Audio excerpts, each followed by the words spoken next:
पुंडलीक भक्त की कथा बहुत कम हमारे उत्तर भारत में लोग जानते हैं। ये पहले भक्त नहीं थे। अपने माता पिता के प्रति इनकी श्रद्धा भावना नहीं थी। एक बार मां ने कहा कि बेटा हम वयोवृद्ध हो रहे हैं, तीर्थ यात्रा करवा लाओ, हमारे लिए रथ की व्यवस्था या पालकी की व्यवस्था कर दो, हम तीर्थ यात्रा कर लेंगे। तो पुंडलीक बोले कि भगवान ने 2 पैर दिए हैं, चल के चले जाओ, अब मेरे पीछे क्यों पड़े हो कि पालकी लाऊं, रथ लाऊं या कुछ लेके आऊं। तो माता पिता बोले कि दुर्भाग्य से ऐसा पुत्र है, अब क्या कर सकते हैं, चले गए। यहां पुंडलीक के कुछ मित्र, एक मित्र बड़ा धनवान था, वो रथ लेकर के आया और अपने मित्र पुंडलीक से बोला चलो मैं नया रथ लेके आया हूं, थोड़ा घूमने चलते हैं। पुंडलीक बोला हाँ चलो। रथ में घूमते हुए जब जा रहे थे तो रास्ते में माता पिता दिखे पुंडलीक को, दोनों वयोवृद्ध बेचारे सामान लेके तीर्थ यात्रा पे जा रहे थे। तो पुंडलीक ने नजर और फेर ली कि कहीं इनको बैठाना ना पड़ जाए। ऐसा था, माता पिता के प्रति कोई श्रद्धा नहीं। विशेष रूप से सारे युवा ध्यान से सुनिए और माता पिता भी सुनिए। आजकल, पहले एक जमाना था कि बच्चों को मातृपितृ संस्कार सेवा के देने पड़ते थे, पर आजकल माता पिताओं को भी समझाना पड़ता है कि माता पिता कैसे बनाया जाए। इसलिए दोनों सुनिए, बहुत ध्यान से सुनिए। थोड़ा आगे जाकर के एक आश्रम में रात्रि हो गई, तो वहां जाकर के पुंडलीक अपने मित्रों के साथ सो गए। प्यास लगी तो रात्रि में उठे और तभी क्या देखते हैं कि 3 अत्यंत सुंदर कन्या उस आश्रम में झाड़ू लगा रही हैं। और झाड़ू लगाते लगाते लगाते लगाते अचानक से वो अत्यंत सुंदरी, अत्यंत कुरूप हो गई। और जैसे ही उनका रूप कुरूप हुआ तो झाड़ू लगा करके जितनी रज वहां इकट्ठी हुई, उस रज को जैसे ही उन्होंने पुनः माथे से लगाया, फिर से सुंदर हो गई। पुंडलीक की आश्चर्य देख रहा था, दौड़ करके गया और कहा आप तीनों कौन हो? और मैंने अभी अभी देखा आपका रूप इतना कुरूप और ये रज लगाते ही आपका मुखमंडल बिल्कुल सुंदर हो गया। मैं ये समझ नहीं पाया हूं, ये चमत्कार है कि जादू है, क्या है ये? तब उन तीनों ने परिचय दिया कि हम इस भारत में बहने वाली शुद्ध पवित्र नदियां हैं। लोग बाग हम में स्नान करके अपने पापों को धो जाते हैं, तो हमारा रूप जो सुंदर है वो कुरूप हो जाता है। तब अपने उस लोगों के जो पाप हमारे अंदर आए हैं उनको नष्ट करने के लिए हम भारतवर्ष के आश्रमों में जाते हैं और वहां जाकर के गुरुजनों के, वयोवृद्धों के जो चरण रज है उसको अपने माथे से लगाते हैं, तो उससे हमारे जितना भी कुरूपता है, जितने भी लोगों के पाप भीतर आए, सब नष्ट हो जाते हैं। पुंडलीक बोला कि मतलब जीवन में चाहे जितने पाप किए हों, उन पापों का प्रायश्चित धाम जाने से, तीर्थ जाने से, नदी स्नान करने से तो होता है, ये रज लगाने से भी होता है। तब वो तीनों नदियां बोली कि धाम जाने से, तीर्थ जाने से, नदी स्नान करने से होगा यह भी कंफर्म नहीं है, लेकिन घर में विराजमान माता पिता और सदगुरु के नित्य चरण रज लगाने से तो नित्य पाप नष्ट होते हैं। ये प्रत्यक्ष है, ये प्रमाणित है।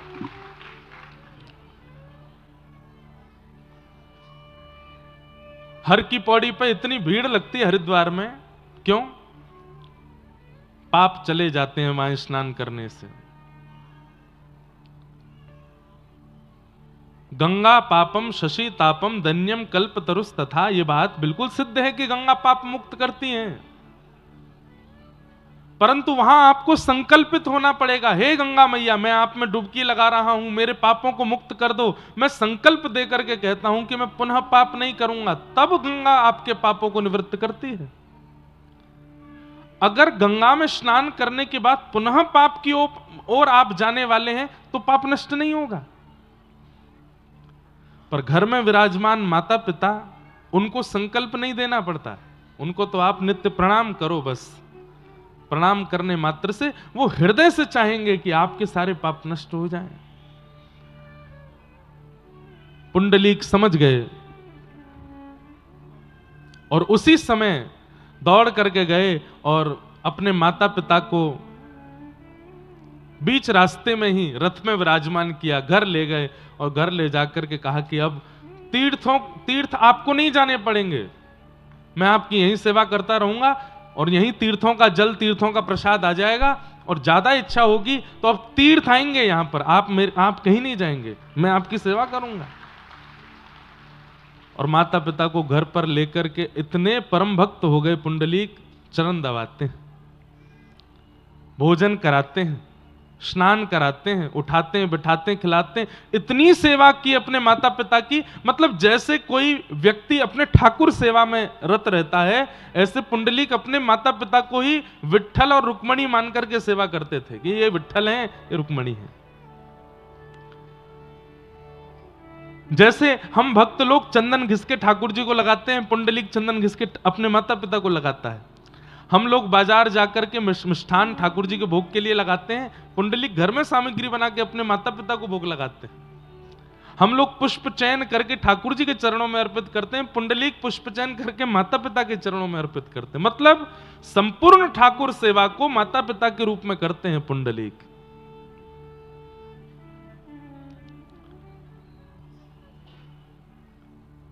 कोई साधन नहीं, कोई नाम नहीं, कोई जप नहीं, कोई अन्य क्रिया नहीं, केवल माता पिता की सेवा। यहां द्वारिका में जैसे ही लीला पूरी करने का समय आया, ठाकुर जी ज्ञान उपदेश कर रहे हैं उद्धव आदि अपने कुछ प्रियजनों को। तब उद्धव ने कहा, नाथ आप कहां जा रहे हो? ठाकुर जी बोले, मैं वैसे तो श्रीमद् भागवत में विराजमान रहूंगा, लेकिन मेरा एक भक्त है, पहले मैं उसको दर्शन दे आऊं। बोले कौन?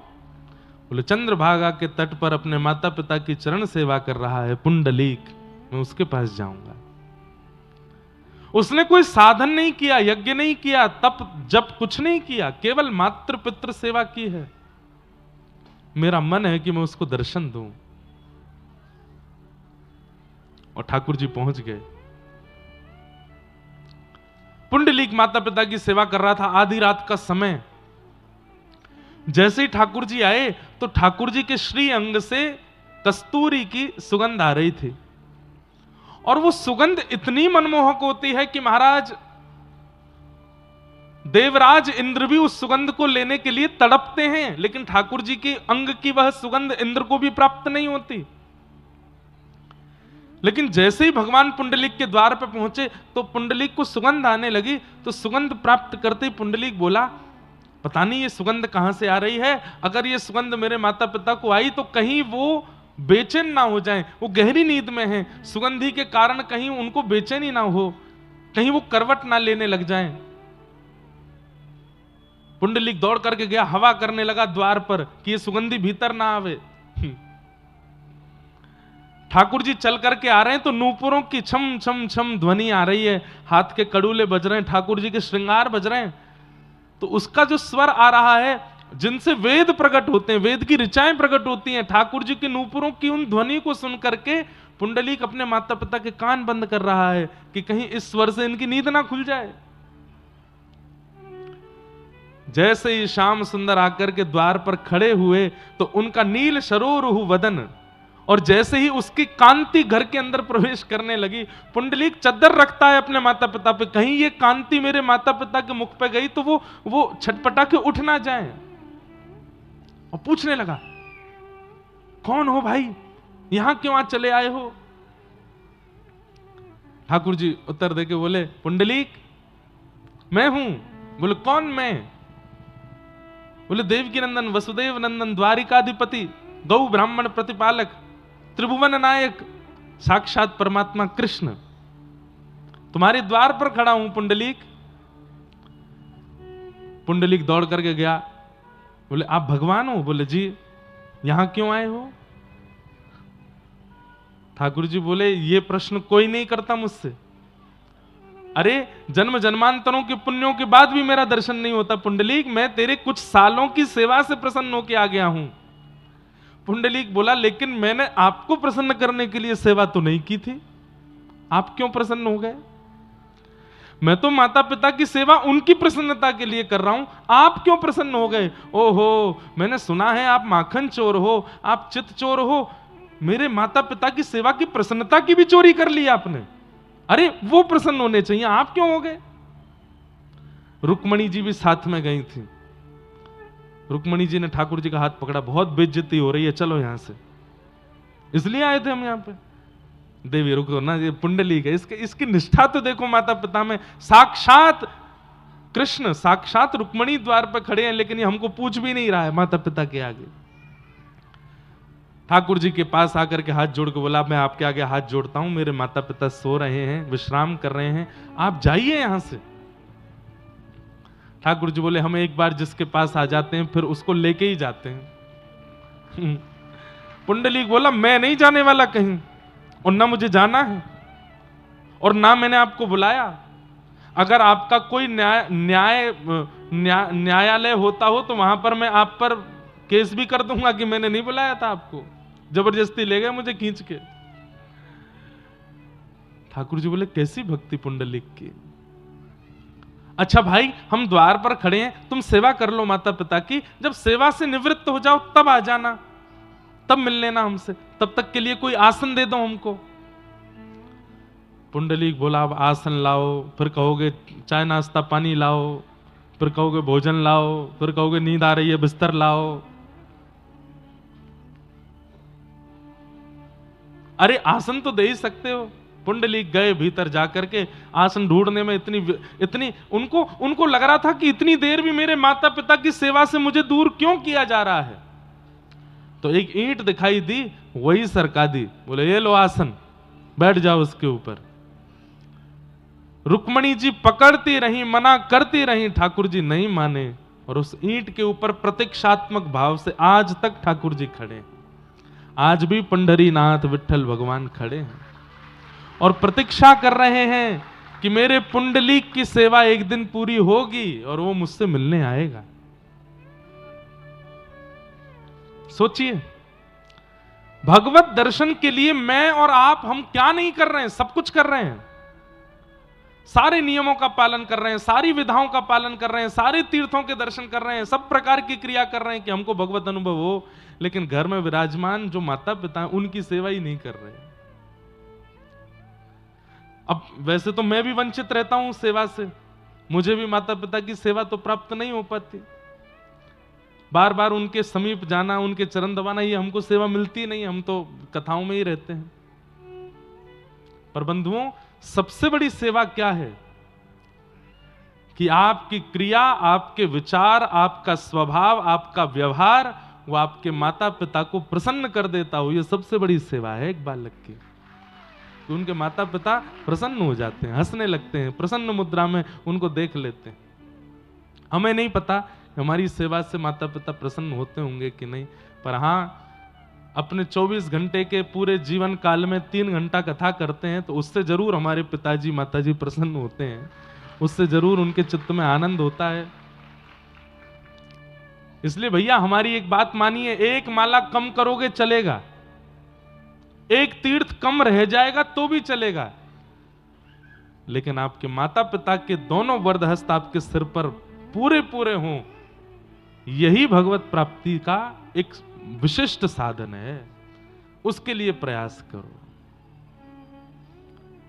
प्रमाण है पुंडलीक माता पिता की सेवा से प्राप्त हुए उनको ठाकुर जी। तो ठाकुर जी सब ब्रजवासियों से बोले, भैया गिरिराज जी की पूजन करवे चलो। सब ब्रजवासी ठाकुर जी की बात मान करके गोवर्धन पूजने के लिए आए। बंधुओं, ये गिरिराज पूजन की कथा के पीछे एक दो बातें हैं, बहुत ध्यान से सुनिएगा। सबसे विशेष बात कि हमारे द्वारा जब धन का असद व्यय होता है तो ठाकुर जी को अच्छा नहीं लगता। जब हम अपने धन को गलत जगह पर इस्तेमाल करते हैं, गलत जगह उसका व्यय करते हैं, तो ठाकुर जी को बड़ी पीड़ा होती है। क्यों?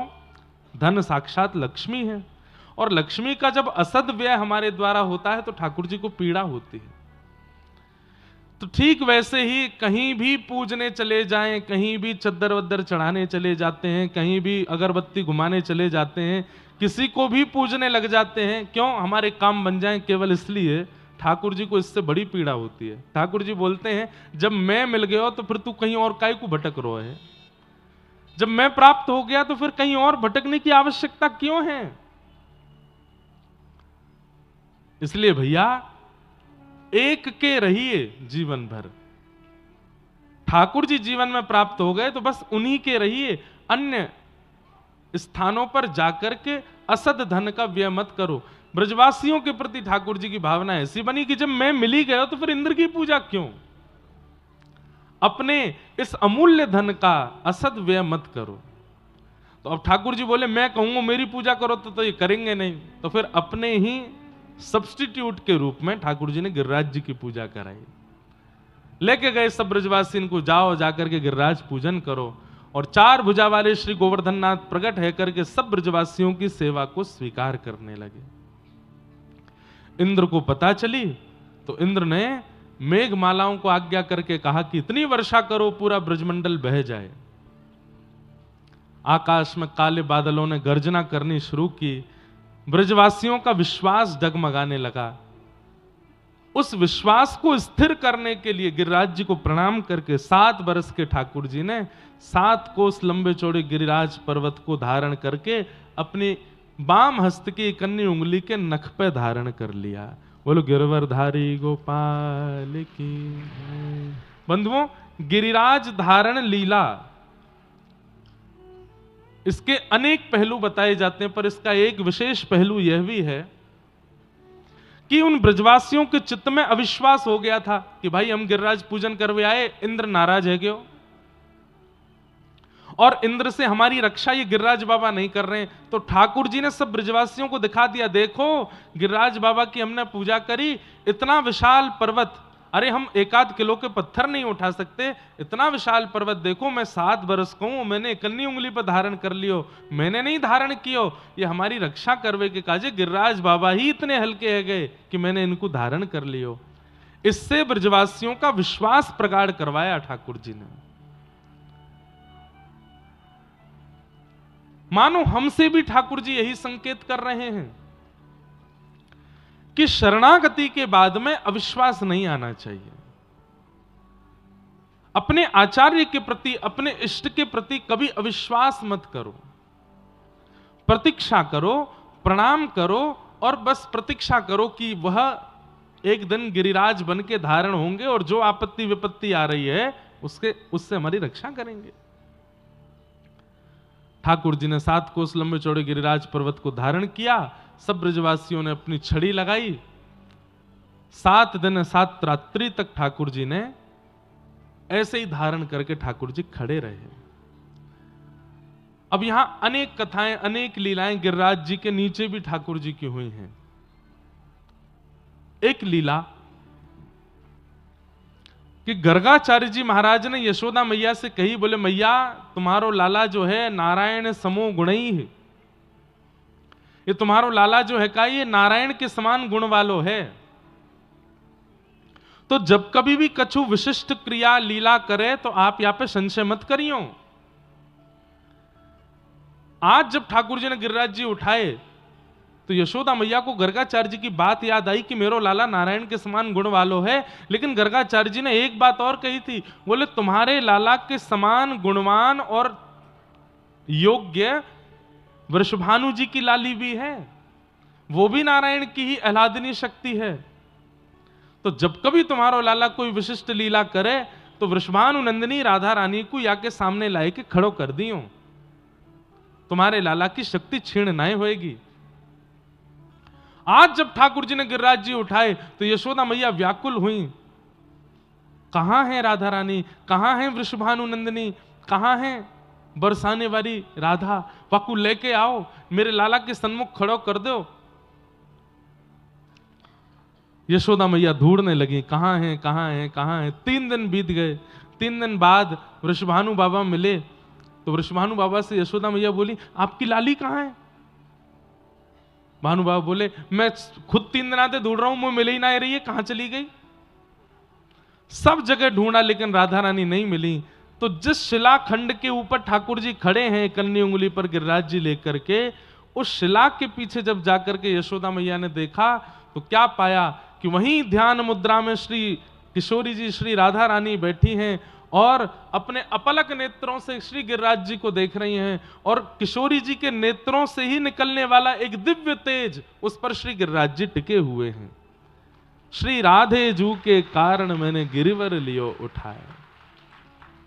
ठाकुर जी आगे कन्नी उंगली धारण करके खड़े हैं, पीछे किशोरी जी अपने दिव्य तेज पर गिरिराज जी को धारण कर रही हैं। मूल बात तो यह है कि गिरिराज जी मूल रूप से किशोरी जी ने ही धारण किए हैं, श्री राधा रानी ने धारण किए हैं। ठाकुर जी तो केवल उंगली लगाए कि सबरो श्रेय ले रहे हैं अपने ऊपर कि मैंने उठाए हैं। वास्तव में तो श्री गिरिराज जी को धारण किशोरी जी कर रही हैं, किशोरी जी ने धारण किया है। सब ब्रजवासियों के मन में आई, बोले मैया इन दोनों को ब्याह कर दो, ये हमारे व्रज की इतनी रक्षा करें, इन दोनों को ब्याह कर दो। अब ये कथा भागवत में तो नहीं है, पर अन्य अन्य पुराणों में इस बात का उल्लेख होता है कि श्री प्रिया प्रियतम का ब्याह उत्सव हुआ और श्री ब्रह्मा जी ने आकर के बांडीर वन में ठाकुर जी का ब्याह कराया किशोरी जी के साथ। वास्तव में बंधुओं किशोरी जी कौन है? इधर देखिए, ध्यान से सुनना। हर व्यक्ति के अंदर आह्लाद प्रकट होता है। आह्लाद किसको कहते हैं? आनंद की चरम स्थिति को आह्लाद कहते हैं। प्रसन्नता की चरम स्थिति आनंद, और आनंद की भी चरम स्थिति आह्लाद। हम सबके चित्त में आह्लाद प्रकट होता है, तो वह आह्लाद व्यक्त हम लोग किसी ना किसी रूप में करते हैं। आह्लाद व्यक्त, कोई नाच के आह्लाद व्यक्त करता है, कोई उछल करके आह्लाद व्यक्त करता है, कोई चिल्ला करके आह्लाद व्यक्त करता है, कोई दौड़ करके आह्लाद व्यक्त करता है, कि कोई कई लोग ऐसे होते हैं वो खा करके आह्लाद व्यक्त करते हैं, उनको ज्यादा अच्छा लगता है तो वो खाते हैं। और कई लोग ऐसे भी हैं वो सो के आह्लाद व्यक्त करते हैं, ज्यादा प्रसन्नता होती है तो सो जाते हैं। लेकिन हमारे ठाकुर जी के चित्त में जो आह्लाद प्रकट हुआ उसको ठाकुर जी व्यक्त नहीं कर पा रहे हैं, उसको ठाकुर जी प्रकट नहीं कर पा रहे हैं, उसको ठाकुर जी कहीं पर लगा नहीं पा रहे हैं। तब ठाकुर जी ने विचार किया, इस आह्लाद को मैं कैसे प्रकट करूं, कैसे इसका आस्वादन करूं।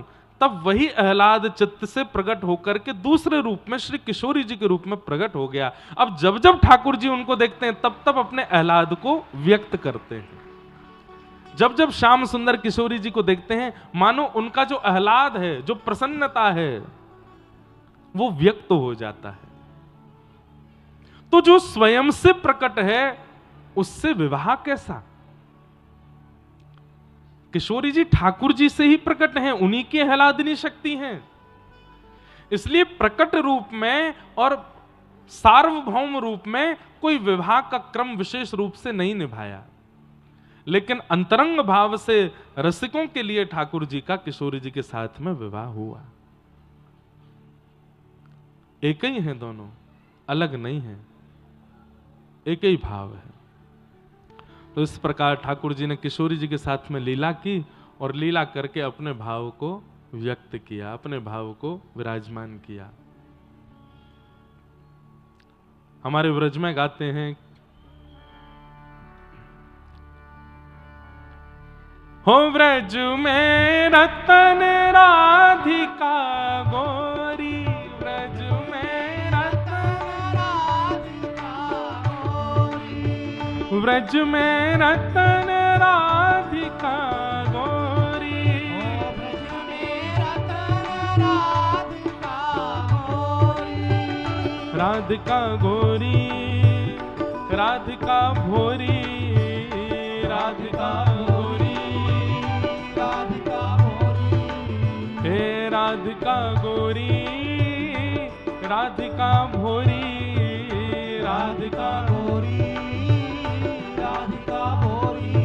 हो व्रज में, हाँ व्रज में, हो व्रज में रतन राधिका गोरी, हो व्रज में रतन राधिका गोरी, हे व्रज में रतन राधिका गोरी।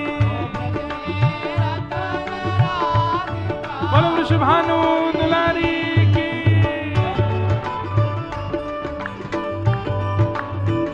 करताल बजा के गाओ।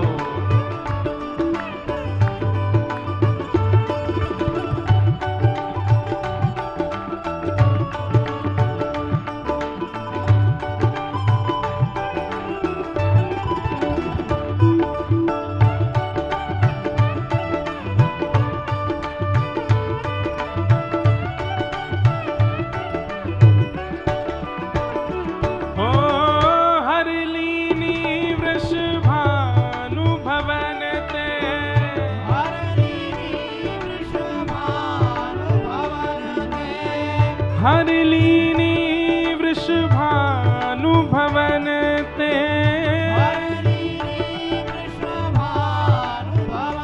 वृषभानु भवन ते, वृषभानु भवन ते, ओ हरिलीनी वृषभानु भवन ते,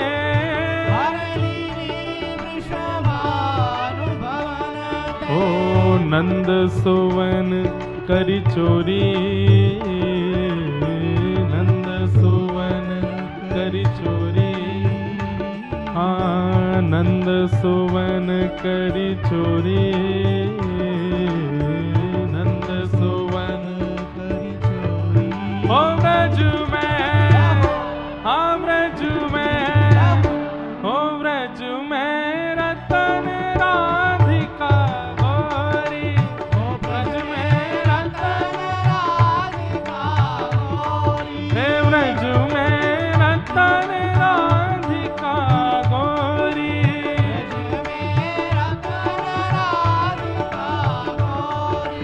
ओ राधिका गोरी, राधिका भोरी, राधिका गोरी, राधिका भोरी, हे राधिका गोरी, राधिका भोरी, राधिका गोरी, राधिका भोरी, हे ब्रज में, ओ ब्रज में, हाँ ब्रज में रतन राधिका गोरी,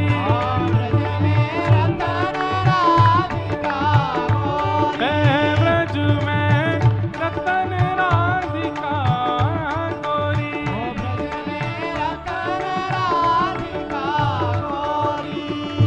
हे कुंज निकुंजन विहरत दो,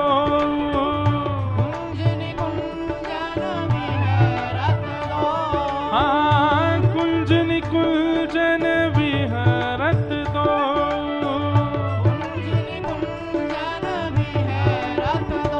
हाँ विहरत दो, हाँ रमणत दो,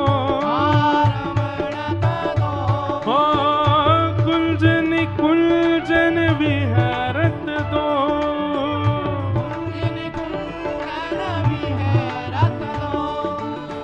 और यमुना जल खोड़ी, और यमुना जल खोड़ी, हाँ और यमुना जल खोड़ी, और यमुना जल खोड़ी, ओ ब्रज में, हाँ ब्रज में, ओ ब्रज में रतन राधिका गोरी, हे ब्रज में रतन राधिका गोरी, बोलो वृषभानु दुलारी की।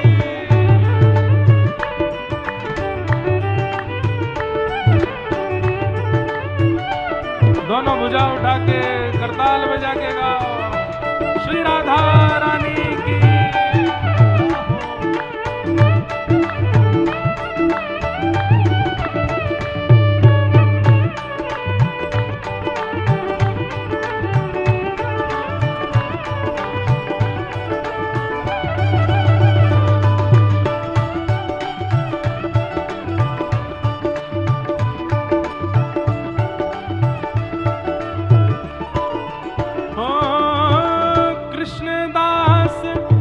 गिरधर नागर,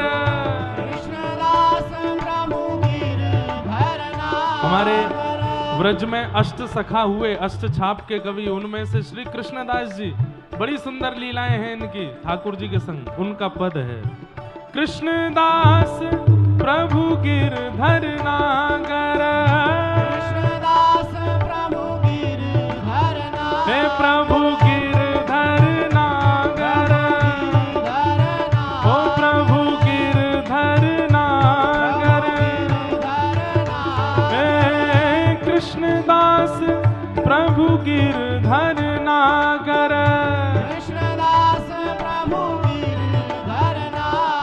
ओ नागरी नवल किशोरी, नागरी नवल किशोरी, ओ नागरी नवल किशोरी, नागरी नवल किशोरी। ओ ब्रज में, हाँ ब्रज में, ओ ब्रज में रतन राधिका गौरी, ब्रज में रतन राधिका गौरी, ब्रज में रतन राधिका गौरी, ब्रज में रतन राधिका गौरी। हे राधिका गौरी, राधिका भोरी, राधिका गौरी, राधिका भोरी, हे राधिका गौरी, राधिका भोरी, राधिका गौरी, राधिका भोरी। ओ ब्रज में, ओ ब्रज में, ओ ब्रज में रतन राधिका गौरी, ब्रज में रतन राधिका गौरी, ब्रज में रतन राधिका गौरी, ब्रज में रतन राधिका गौरी। सब में सुगण राधिका गौरी, सब में सुगण राधिका गौरी, ओ ब्रज में रतन राधिका गौरी, ब्रज में रतन राधिका गौरी। जो कान्हा मेरो गम न जाने, जो कान्हा मेरो गम न जाने, जो कान्हा मेरो गम न जाने, जो कान्हा मेरो गम न जाने, ओ जो कान्हा मेरो गाम न जाने, जो कान्हा मेरो गाम न जाने, हाँ जो कान्हा मेरो गाम न जाने, कान्हा मेरो गाम न जाने। ऊंचो बरसानो बताए गई रे, ऊंचो बरसानो बताए गई रे, ऊंचो बरसानो बताए गई रे, ऊंचो बरसानो बताए गई रे। कौन?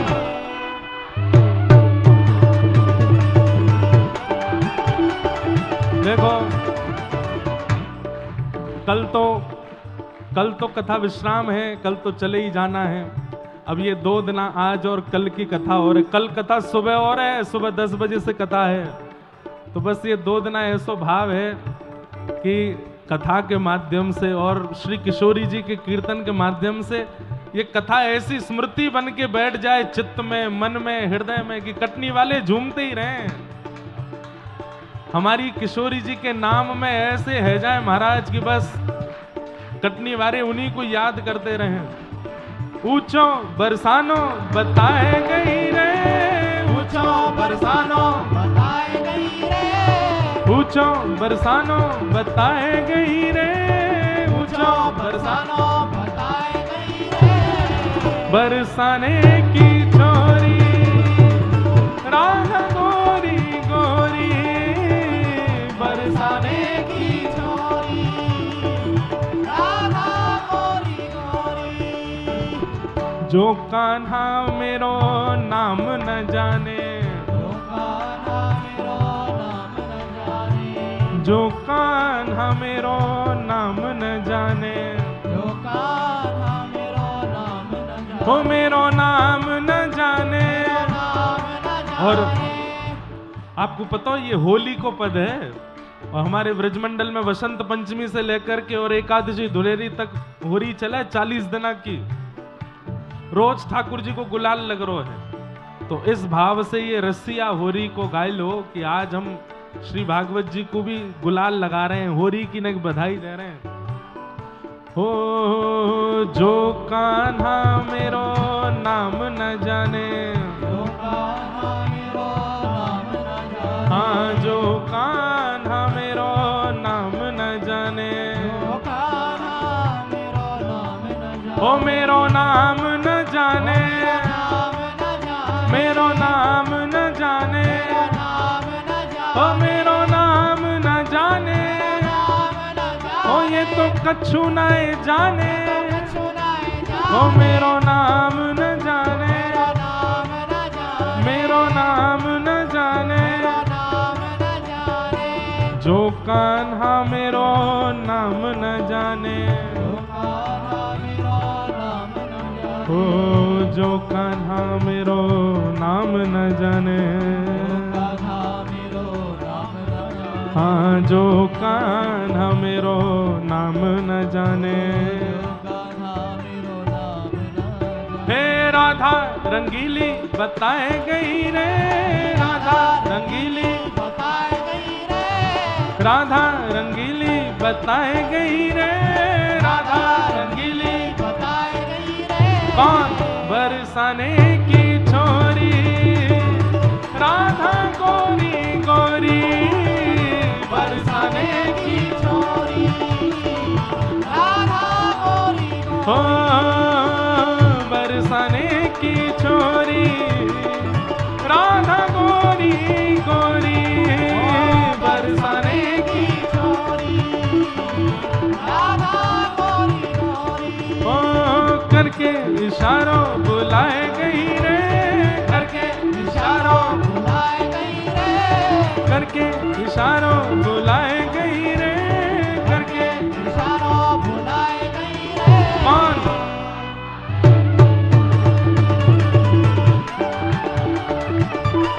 हो बरसाने की छोरी, राधा गोरी गोरी, हो बरसाने की छोरी, राधा गोरी गोरी। हो जय राधे राधे, राधे राधे, श्री राधे राधे, राधे राधे, हो बरसाने वाली, राधे राधे, दुश्मन दुलारी, राधे राधे, जय राधे राधे, राधे राधे, श्री राधे राधे, राधे राधे, जय राधे राधे, राधे राधे, श्री राधे राधे, जय राधे राधे राधे, श्री राधे राधे, जय राधे राधे, श्री राधे राधे, जय जय श्री राधे, जय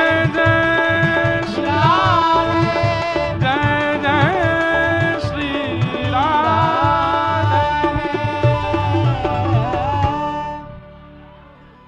हो मेरे अंगना में तुलसी को बेरवा, गाते गाते बैठो, मेरे अंगना में तुलसी को बेरवा। ये हम इसीलिए गा रहे ताकि गाते गाते आप लोग बैठ जाओ।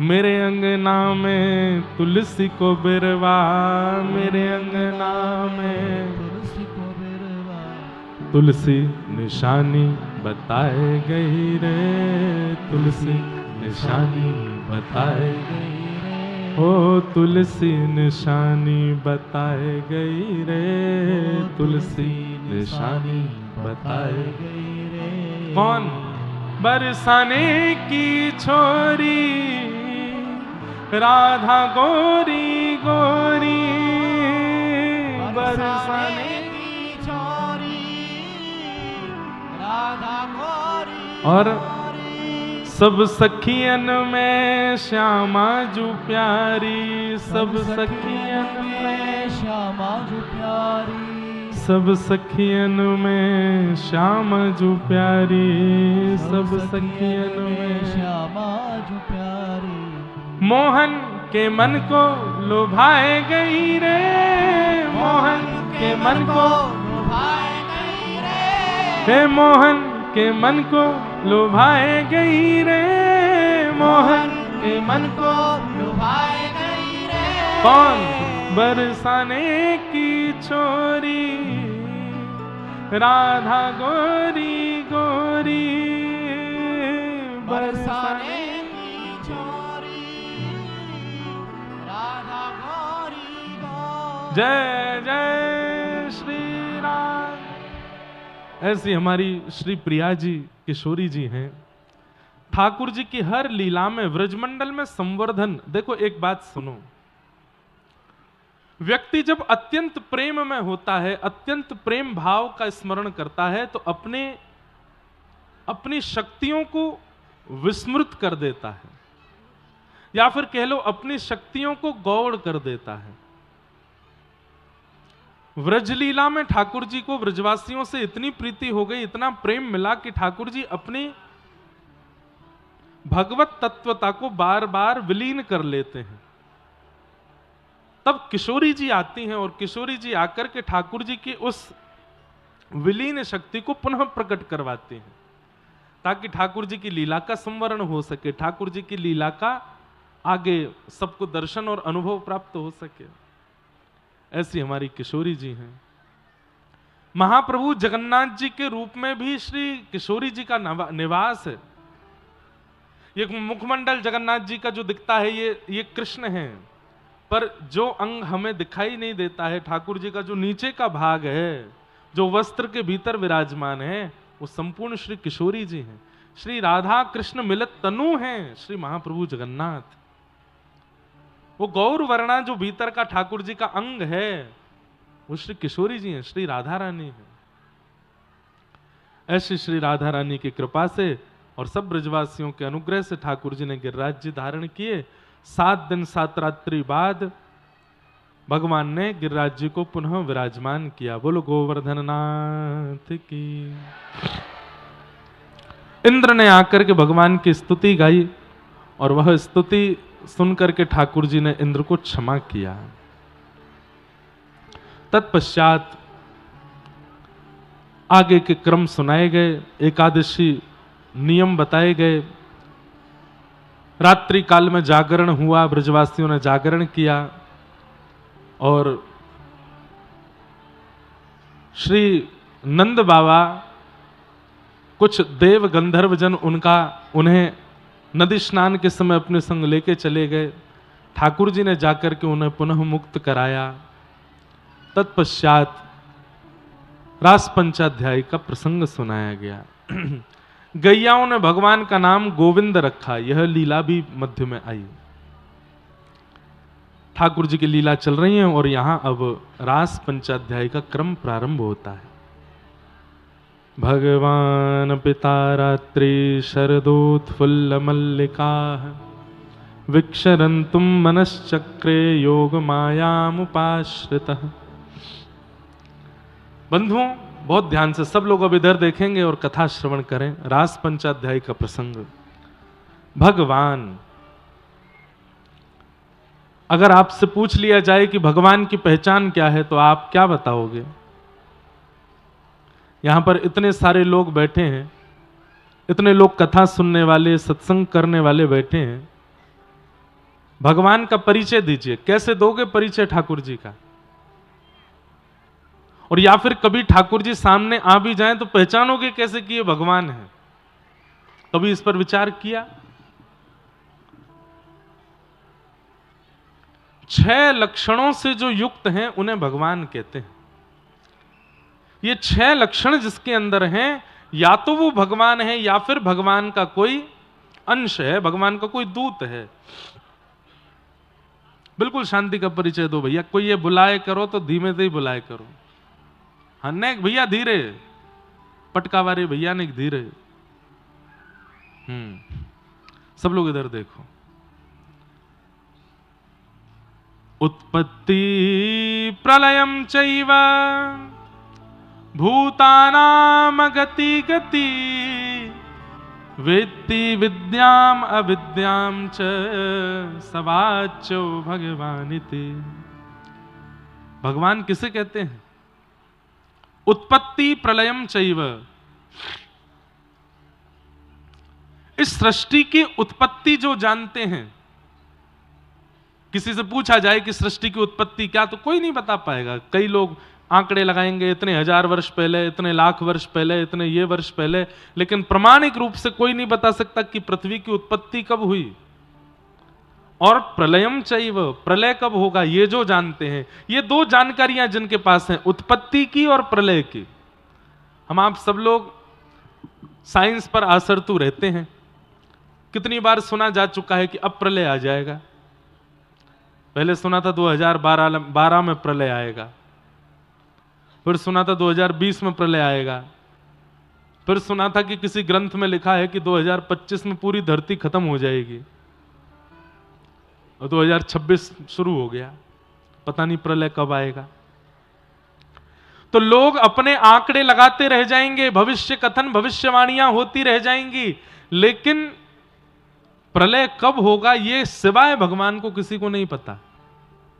उत्पत्ति और प्रलयम चैव, ये जिनके पास जानकारी है, और जानकारी नहीं, उन्हीं से ही यह संभव हो सकता है। उत्पत्ति और प्रलय, इसके जो हेतु हैं वो भगवान। तो दो लक्षण हो गए, उत्पत्ति प्रलयम चैव, भूतानाम अगति गति। हमारी कहां गति है और कहां अगति है ये जिन्हें पता है। अगति गति, कई लोग खूब मुहूर्त दिखवाते हैं, बिल्कुल समय से घर से निकलते हैं, ब्राह्मणों से पूजन करा करके पूरा नियम आदि करा करके अपनी दुकान बनाते हैं, बोले कि अब सब बढ़िया होगा। बिल्कुल अक्षय तृतीया पे ही दुकान का शटर खोला था पहली बार, 5 साल हो गए, कमाई नहीं हो रही, चले ही नहीं रहा काम, कुछ हो ही नहीं रहा, अब क्या करें। फिर कुछ और काम शुरू करते हैं, वो भी नहीं चल पाता, फिर तीसरा काम शुरू करते हैं, वो भी नहीं चल पाता। हमारी गति और अगति हम नहीं तय कर सकते। और एक बात कह दूं, बुरा नहीं मानिएगा, भविष्य कथन करने वाले या भविष्य रूप से बता देने वाले या किसी प्रकार से आपका भविष्य भाव, वह भी मुझे ऐसा लगता है कि किसी ने भविष्य तो सही ही बताया होगा कि भाई परसों तुम्हारे साथ ऐसा हो जाएगा या 1 साल बाद तुम्हारा यह काम बन जाएगा, लेकिन तभी ठाकुर जी देखते होंगे, अच्छा 1 साल बाद या को काम बनवे वारो, मैं बनन ही नहीं दूंगा। गति और अगति उनके हाथ है, इसलिए किसी के ऊपर आसरतू मत रहिए। ठाकुर जी से कहो, नाथ आप सब जानते हो मेरी कहां गति है, कहां अगति है, कहां मुझे अच्छा है, कहां मेरा बुरा है, आपको सब पता है। मुझे किसी से पूछवाना नहीं, दिखवाना नहीं, बहुत कुछ करना नहीं, प्रेम भाव से शुभ तिथि पर अपना ये कार्य प्रारंभ कर रहा हूं। यदि इसमें मेरी भलाई हो तो इसको अच्छा करिएगा, यदि इसमें मेरी भलाई ना हो तो जैसी आपकी इच्छा। ठाकुर जी पर निर्भर रहो, अपना कर्म कीजिए, उस पर विचलित मत होइए, अच्छे बुरे पर या ज्यादा उससे प्रभावित मत होइए। अगर अच्छा हो तो भी, बुरा हो तो भी, शायद इसमें मेरी गति नहीं है। कर्म गति टाले नाही टरे, कर्म गति टाले नाही टरे। गुरु वशिष्ठ से अद्भुत ज्ञानी, गुरु वशिष्ठ जैसे अद्भुत ज्ञानी, उन्होंने क्या किया? देख के लगन धरे। श्री रघुनाथ जी और सिया जी की देख करके लगन रखी थी उन्होंने, सब कुछ विचार करके लगन लिखी थी कि भैया अब तो इनका ब्याह निश्चित ही मंगलकारी होगा। लेकिन हुआ क्या? सीता हरण मरण दशरथ को वन में फेर परे, कर्म गति टारे नाही टरे। वशिष्ठ जी से ज्यादा विद्वान तो इस वक्त धरा धरती पर कोई नहीं होगा। उन्होंने तो बड़ी सोच समझ के लगन लिखी थी, राम जी की सीता जी की पूरा मिलान किया था। लेकिन हुआ क्या? सीता हरण मरण दशरथ को, और वन में फिर 14 वर्ष वन में फिरे। पूरा पद है, मुझे पूरा पंक्ति पद याद नहीं है। एक पंक्ति में यह भी है, याद आ जाए तो गा दूं, बहुत अच्छा है। पांडवों के लिए आता है, जहां सारथी ही स्वयं कृष्ण हैं, जहां पर पग पग पर रक्षा करने वाले ही श्री कृष्ण हैं। लेकिन हुआ क्या? अज्ञातवास करना पड़ा पांडवों को, और उसके बाद भी अगर हस्तिनापुर का राज्य मिल गया तो कुछ समय बाद उसका त्याग करना पड़ा, नरक दर्शन करना पड़ा पांचों को थोड़ी थोड़ी देर के लिए। तो इसलिए भैया, कब कहां क्या होना है, गति अगति हम नहीं जानते, सब ठाकुर जी के हाथ है। तो भगवान किसको कहते हैं? जिसे उत्पत्ति और प्रलय का पता है, जिसे गति और अगति का पता है। कितने? 4 लक्षण हो गए, और 2 और कौन से हैं? वेत्ति विद्याम अविद्याम च सवाच्यो भगवानिति। विद्या और अविद्या, विद्या कहते हैं ज्ञान को, अविद्या कहते हैं अज्ञान को। तो जो चार्थे स्वविज्ञ स्वराट, जो अविज्ञ है, अनविज्ञ नहीं, सब जानते हैं। पूतना रूप बदल के आई, नेक में ही पहचान गए। कोई नहीं पहचान पाया पूतना को, ठाकुर जी पहचान गए। हनुमान जी रूप बदल करके आए, लेकिन ठाकुर जी नेक में ही पहचान गए कौन है ये। तो जो सब जानते हैं, सब पता है उन्हें क्या गलत है, क्या सही है, क्या ज्ञान है, क्या अज्ञान है, इन सबके जो द्योतक हैं, इन सबके जो अधिपति हैं, ये 6 लक्षण जिसमें हैं, उत्पत्ति, प्रलय, गति, अगति, विद्या और अविद्या, इनके जो ज्ञाता हैं उन्हें कहते हैं भगवान। सवाच्यो भगवान इति। ये 6 भग कहलाते हैं और इन 6 भगों से जो युक्त हैं उन्हें भगवान कहते हैं। जैसे धनवान, धन से युक्त धनवान, ज्ञान से युक्त ज्ञानवान, विद्या से युक्त विद्वान, बल से युक्त बलवान, ऐसे ये 6 भग जिसके पास हैं वो भगवान। भगवान पिता रात्रि शरदोत्फुल्ल मल्लिका। यहां पर शुकाचार्य जी ने रासपंचाध्यायी के प्रारंभ में भगवान शब्द कह करके सबको सचेत कर दिया कि आगे वाली लीला में संशय मत करना। ठाकुर जी रास करें, बिहार करें, तो उसमें ये संशय मत करना, भगवान ऐसा कैसे कर सकते हैं। मैं पहले ही संबोधन कर रहा हूं, गोपाल नहीं, कृष्ण नहीं, माधव नहीं, मधुसूदन नहीं, भगवान इस लीला को कर रहे हैं, मतलब वो सब जानते हैं। इसलिए आंख बंद करके विश्वास कीजिएगा आगे की लीला पर, संशय मत कीजिएगा। क्योंकि कई लोगों को भगवान के रास बिहार पर संशय होता है। ठाकुर जी ने ये कैसे कर दिया, ठाकुर जी ऐसा कैसे कर सकते हैं। अरे आप तो चलो सामान्य मानव हो, परीक्षित जी को जब संशय हो सकता है। कृष्णम विदुः परम कांता न तु ब्रह्म तया मुने गुण प्रवाहो परमस्तासाम गुणाधियाम कथम। आप कैसे कह सकते हैं कि ये परमात्मा है। क्यों? बोले कि ये जितनी भी गोपियां हैं ये भगवान को कांत मान करके उनके पास जा रही हैं, उनके प्रति पति भाव रख करके जा रही हैं नाथ। तब शुकाचार्य जी को थोड़ा सा यहां पर क्रोध भी आया। उक्तम पुरस्तादे तत्ते चेद्य सिद्धम यथागतः द्विषन्न ऋषिकेशम किमुता दोक्षज प्रिया। ये सब विषय बहुत समझने के हैं बंधुओं, बहुत ध्यान से सुनिएगा। शुकाचार्य जी ने पहले ही भगवान कहकर के इस बात को प्रस्तावित कर दिया कि आगे की लीला पे संशय मत करना। एक बात सुनिए, आपका कटनी जो है यहाँ का जंक्शन, हमने सुना भारत का दूसरा सबसे बड़ा जंक्शन है। ट्रेन आती है, ट्रेन जब आ रही होती है जिसमें हमको बैठना होता है, तो हम सबसे पहले उसका इंजन डिब्बा देखते हैं जब आती है सामने, और इंजन डिब्बा के अंदर हमारी नजर जाती है और तभी हम देखते हैं कि एक व्यक्ति बैठा है, उसको चला रहा है। लेकिन इंजन डिब्बा जैसे ही आया और हमने देखा कि भीतर कोई है ही नहीं, अकेला इंजन ऐसे ही चल रहा है, तो ट्रेन में चढ़ने में 2 बार सोचोगे चढ़ें कि नहीं चढ़ें, पता कोई था ही नहीं आगे। एक बार पूछ लें टीटी साहब कोई चला रहा है कि नहीं ट्रेन, हो गया नहीं अपने आप चल रही है, तो आप कहोगे भैया बैठें कि नहीं इसमें, कहीं घुस आ गई तो।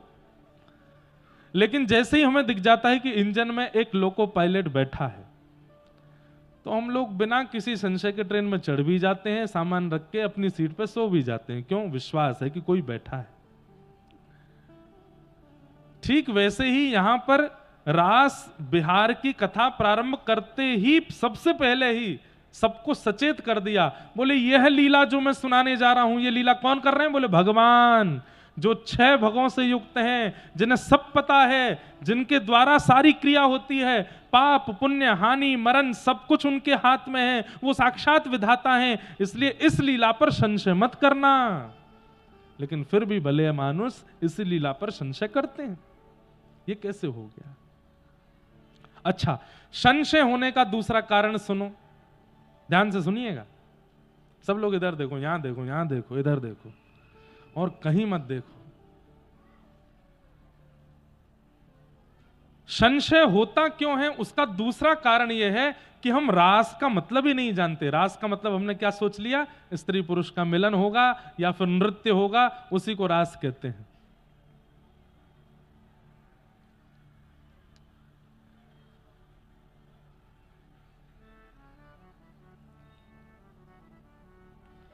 हमारे पूज्य गुरुदेव भगवान को वृंदावन निकलना है और आपकी आगे की यात्रा भी है। बस मैं ये बात पूरी करके, और पूज्य गुरुदेव भगवान से, अब हम भी तो हैं तो व्यास जी के ही पुत्र, माइक हमको ऐसा लगता है कि छोड़े ही नहीं। जैसे शुगर का पेशेंट को रसगुल्ला दिख जाए, ठीक वैसे ही व्यास जी को माइक दिख जाए तो बस यूं लगती है क्या क्या सुना मैं। लेकिन आपका आशीर्वाद भी हमको श्रवण करना है, और अभी तक 6 दिन हो गए हैं, लेकिन इस पूरी कथा के अध्यक्ष महोदय हमारे पूज्य पुरी वाले महाराज जी का अभी तक उद्बोधन भी नहीं हुआ है।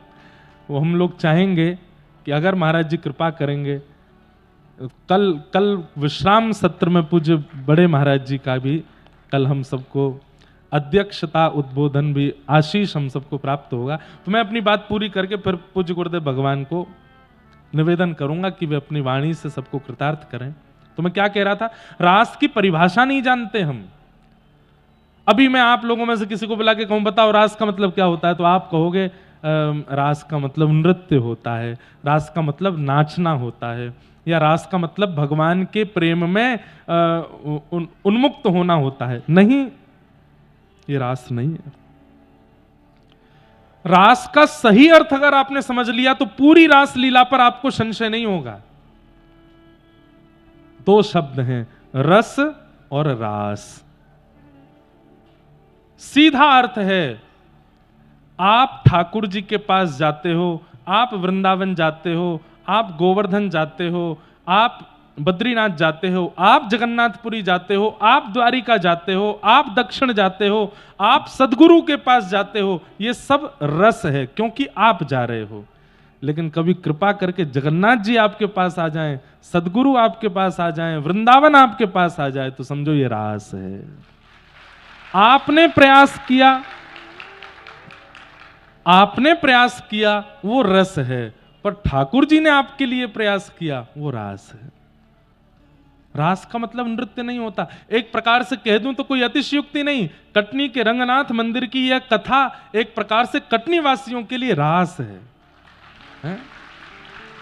स्वयं भागवत जी आ गई, इतने संत जन पधारे, इतने आचार्य चरण पधारे, और इस कथा के माध्यम से जो जो चरित्र यहां कहे गए वो सब रसिक जन पधारे। अरे स्वयं संपूर्ण वृंदावन यहां आ गया, श्रीमती किशोरी श्री राधा रानी यहां आ गई, ये रास है। समझ में आई बात? आप कथा सुनने वृंदावन आते तो वो रस था, लेकिन कथा आपके लिए चल के कटनी आ गई, ये रास है। इसी को रास कहते हैं। कितने लोगों के साथ में रास हुआ है? मध्य प्रदेश के तो इतने भक्त हैं, इतने भक्त हैं कि गिनती करोगे हाथ में उंगली कम है, भक्त ज्यादा है जिनके साथ रास हुआ है। आपके पन्ना के श्री जुगल किशोर, ये पन्ना के ठाकुर जी नहीं है, ये मध्य प्रदेश के लाला नहीं है कान पकड़ के क्षमा मांगे, ये हमारे वृंदावन के ठाकुर जी हैं। वृंदावन में जुगल वन में इनका प्राकट्य हुआ और वहां से प्रकट होकर के ये यहां पधारे हैं। हरिराम व्यास जी के ठाकुर जी हैं, ओरछा के राजा के कुल गुरु उनके ठाकुर जी हैं श्री जुगल किशोर जी, ये वहां से पधारे, वृंदावन से पधारे हैं। तो ये रास है।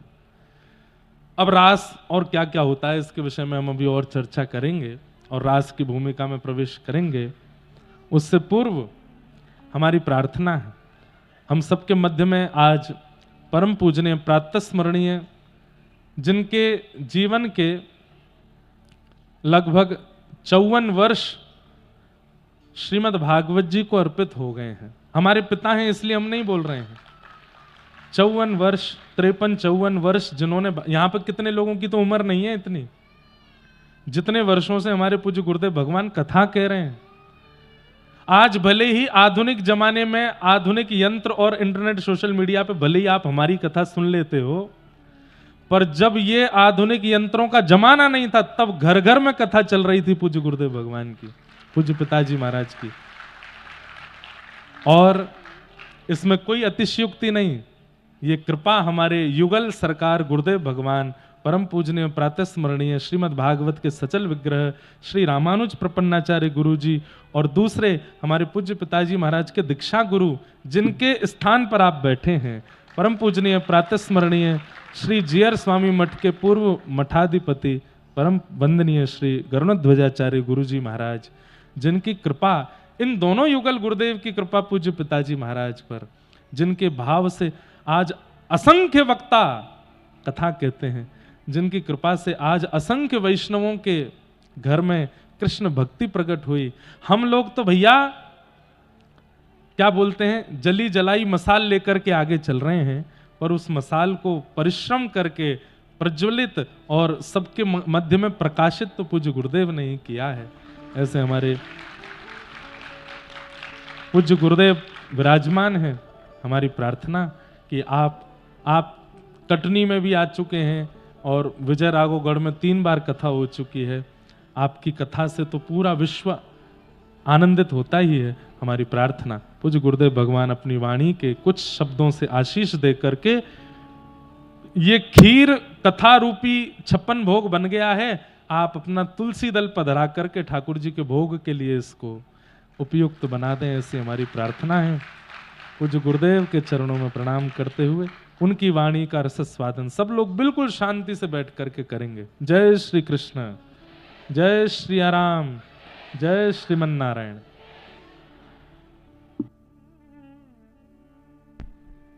श्री हरि।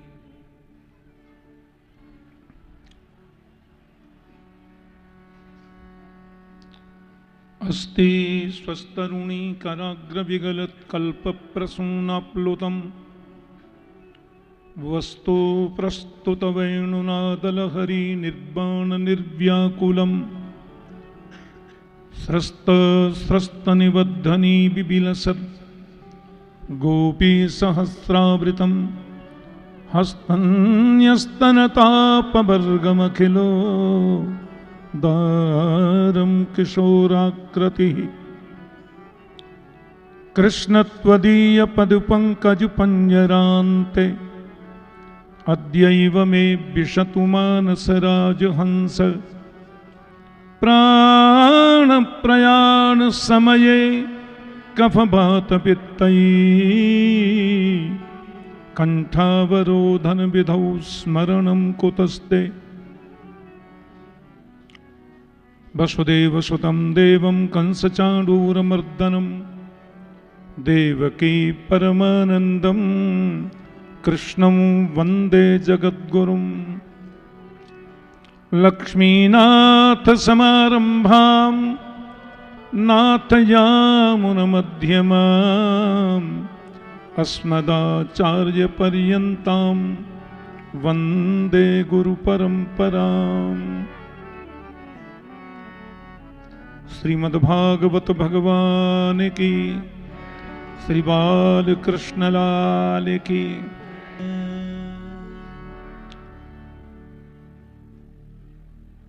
भागवत मंच पर आसीन हमारे आत्मज और शिष्य चिरंजीव इंद्रेश उपाध्याय, मेरे पार्श्व में विराजमान अध्यात्म जगत की महानतम विभूति विशिष्टाद्वैत रामानुज संस्कृति के परमोन्नायक उभय वेदांत प्रतिष्ठापनाचार्य वर्ज जगन्नाथपुरी स्थित जीयर स्वामी मठ के वर्तमान मठाधीश हमारे बड़े गुरु भाई परम पूज्य स्वामी इंदिरा रमणाचार्य जी महाराज, विराजमान समस्त विद्वत वरेण्य महानुभाव, भगवत चरणानुरागी श्रोत्र वृंद स्नेहमयी भक्तिमती आदरणीय मातृशक्ति गौ ब्राह्मण संत सेवी स्वयं विप्र कुलभूषण श्री देवकी नंदन जोशी जी और यहां विराजित समस्त वैष्णव बंधुजन, आनंद की पवित्रतम अनुभूति हो रही है।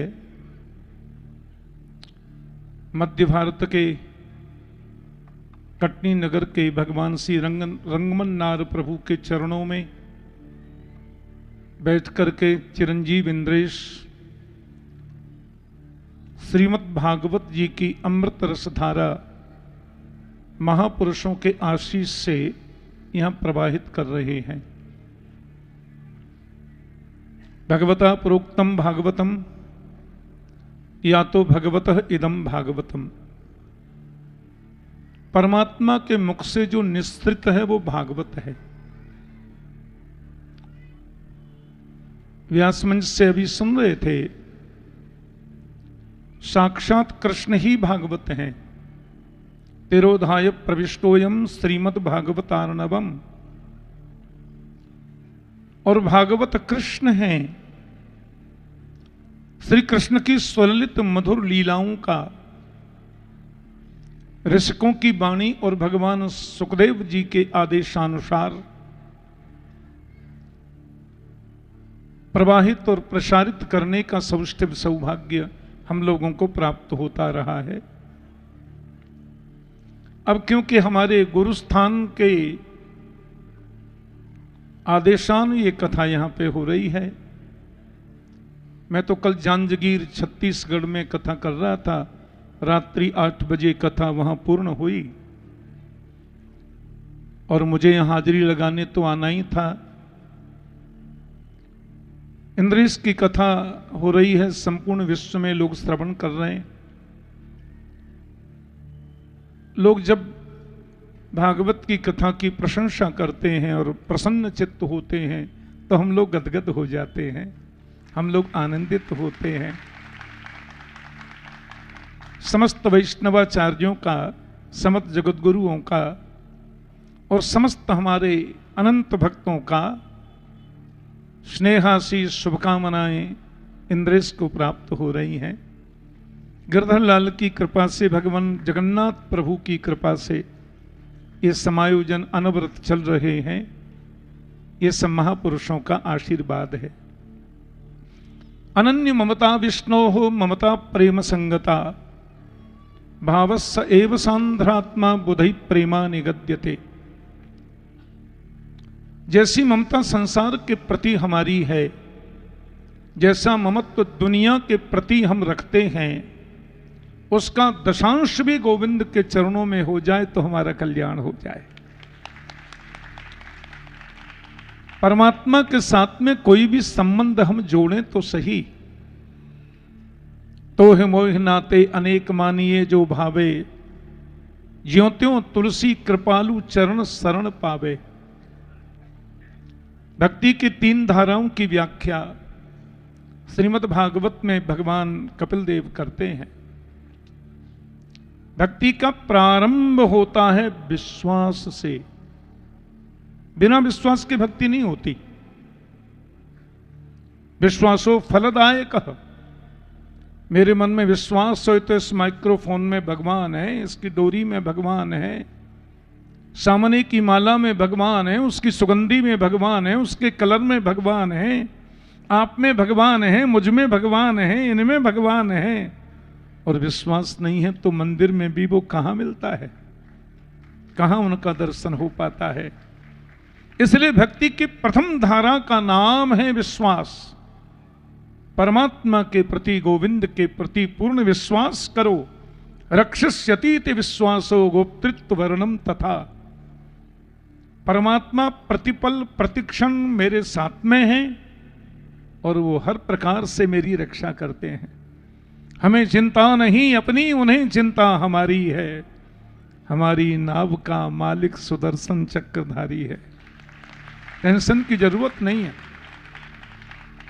गोस्वामी जी कहते हैं बिन विश्वास भगति नहीं, तेहि बिन द्रवहीन राम। राम द्रवहि बिन जीव कहूं सपने हूं नहीं विश्राम। विश्वास पहली चीज है। प्रभु के प्रति विश्वास करो। भक्ति की दूसरी धारा का नाम है संबंध। परमात्मा के साथ में संबंध जोड़ो, जो संबंध तुम्हें प्रिय लगे, जो संबंध तुम्हें अच्छा लगे। भगवान को अपना भाई भी बना सकते हैं, भगवान को अपना मित्र भी बना सकते हैं, भगवान को अपना गुरु भी बना सकते हैं। वसुदेव सुतम देवम कंस चाणूरमर्दनम देवकी परमानंदम कृष्णम वंदे जगत गुरुम। अर्जुन गीता में कहते हैं पितासी लोकस्य चराचरस्य तमस्य पूज्यस्य गुरोर गरीयान। अभी अभी गोवर्धन लीला के प्रसंग में चिरंजीव इंद्रेश बता रहे थे, देवराज इंद्र ने आकर के परमात्मा की जब गोविंद की स्तुति गाई, विशुद्ध सत्वं तव धाम शांतम तपोमयं ध्वस्तरजस्तमस्कं मायामयोऽयं गुणसंप्रवाहो न विद्यते ते गृह्णानुबंध। ये चार चीजें बड़ी अद्भुत है, नाम रूप लीला धाम। विशुद्ध सत्वम तब धाम शांतम, भगवान के नाम का अनवरत जाप करिए, नाम ही नामी है। भगवान के रूप का अनवरत चिंतन करिए, दर्शन होगा। परमात्मा की लीलाओं का श्रवण करिए, चिंतनात्मक रीति से श्रवण करोगे तो दर्शन होगा। और भगवान के धाम में बार बार जाने की चेष्टा करिए, तो जहां भी आप रहोगे आपको धाम वास का सुख प्राप्त होगा।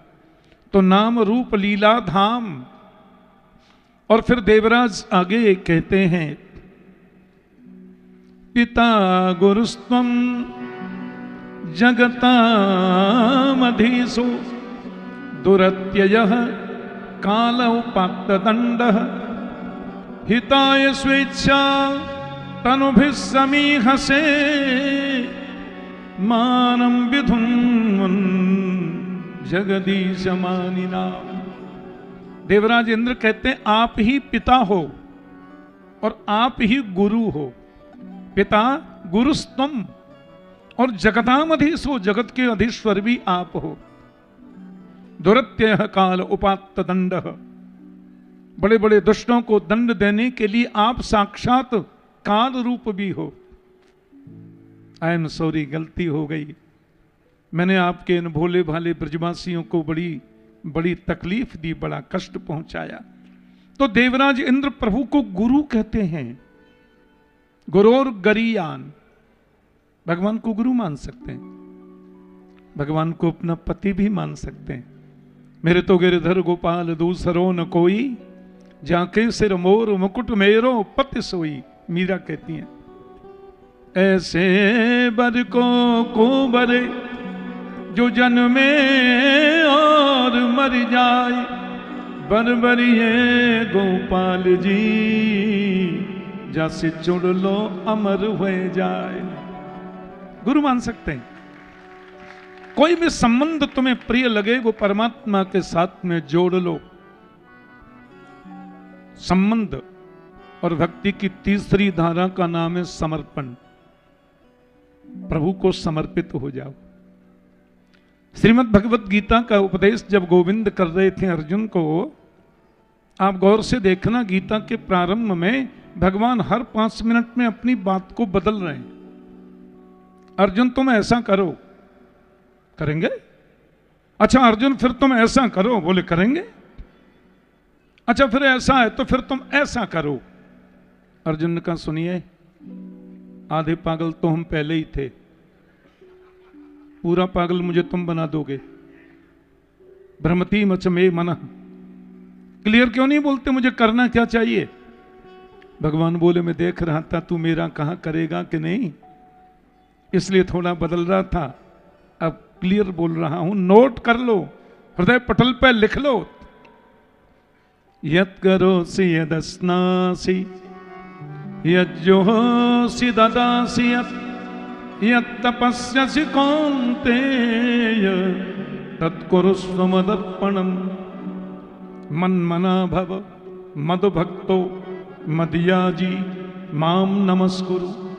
भगवान ने झड़ी लगा दी, यत करोसी यदस्नासी यत जोहोसी ददासी यत। जीवन में जो कुछ भी तुम करते हो, चाहे वो पूजा है, चाहे वो पाठ है, चाहे वो यज्ञ है, चाहे वो उपासना है, चाहे वो कर्म है, तत्कुरुस्व मदर्पणम, सब मुझे अर्पण कर दो। मनमना भव, मन मुझ में लगाओ। मद भक्त, भक्त मेरे लिए बनो। मद याजी, यज्ञ मेरे लिए करो। और माम नमस्कुरु, नमस्कार मुझे करो। और लास्ट में तो कमाल कर दिया, सर्वधर्मान परित्यज्य मामेकम शरणम ब्रज अहम त्वा सर्व पापेभ्यो मोक्षयिष्यामि मां शुचः। तो समर्पण जो है भक्ति की अंतिम चरम और पूर्ण धारा है। विश्वास करो, संबंध जोड़ो और समर्पित हो जाओ। ये तीनों बातें सुनने में बड़ी अच्छी लगती हैं, लेकिन जीवन में उतरेंगी कैसे, क्रियान्वित होंगी कैसे? बोले नाम गाने सदा रुचि, नाम गान में रुचि रखें, खूब भगवान नाम का गान करें, भगवान नाम का संकीर्तन करें।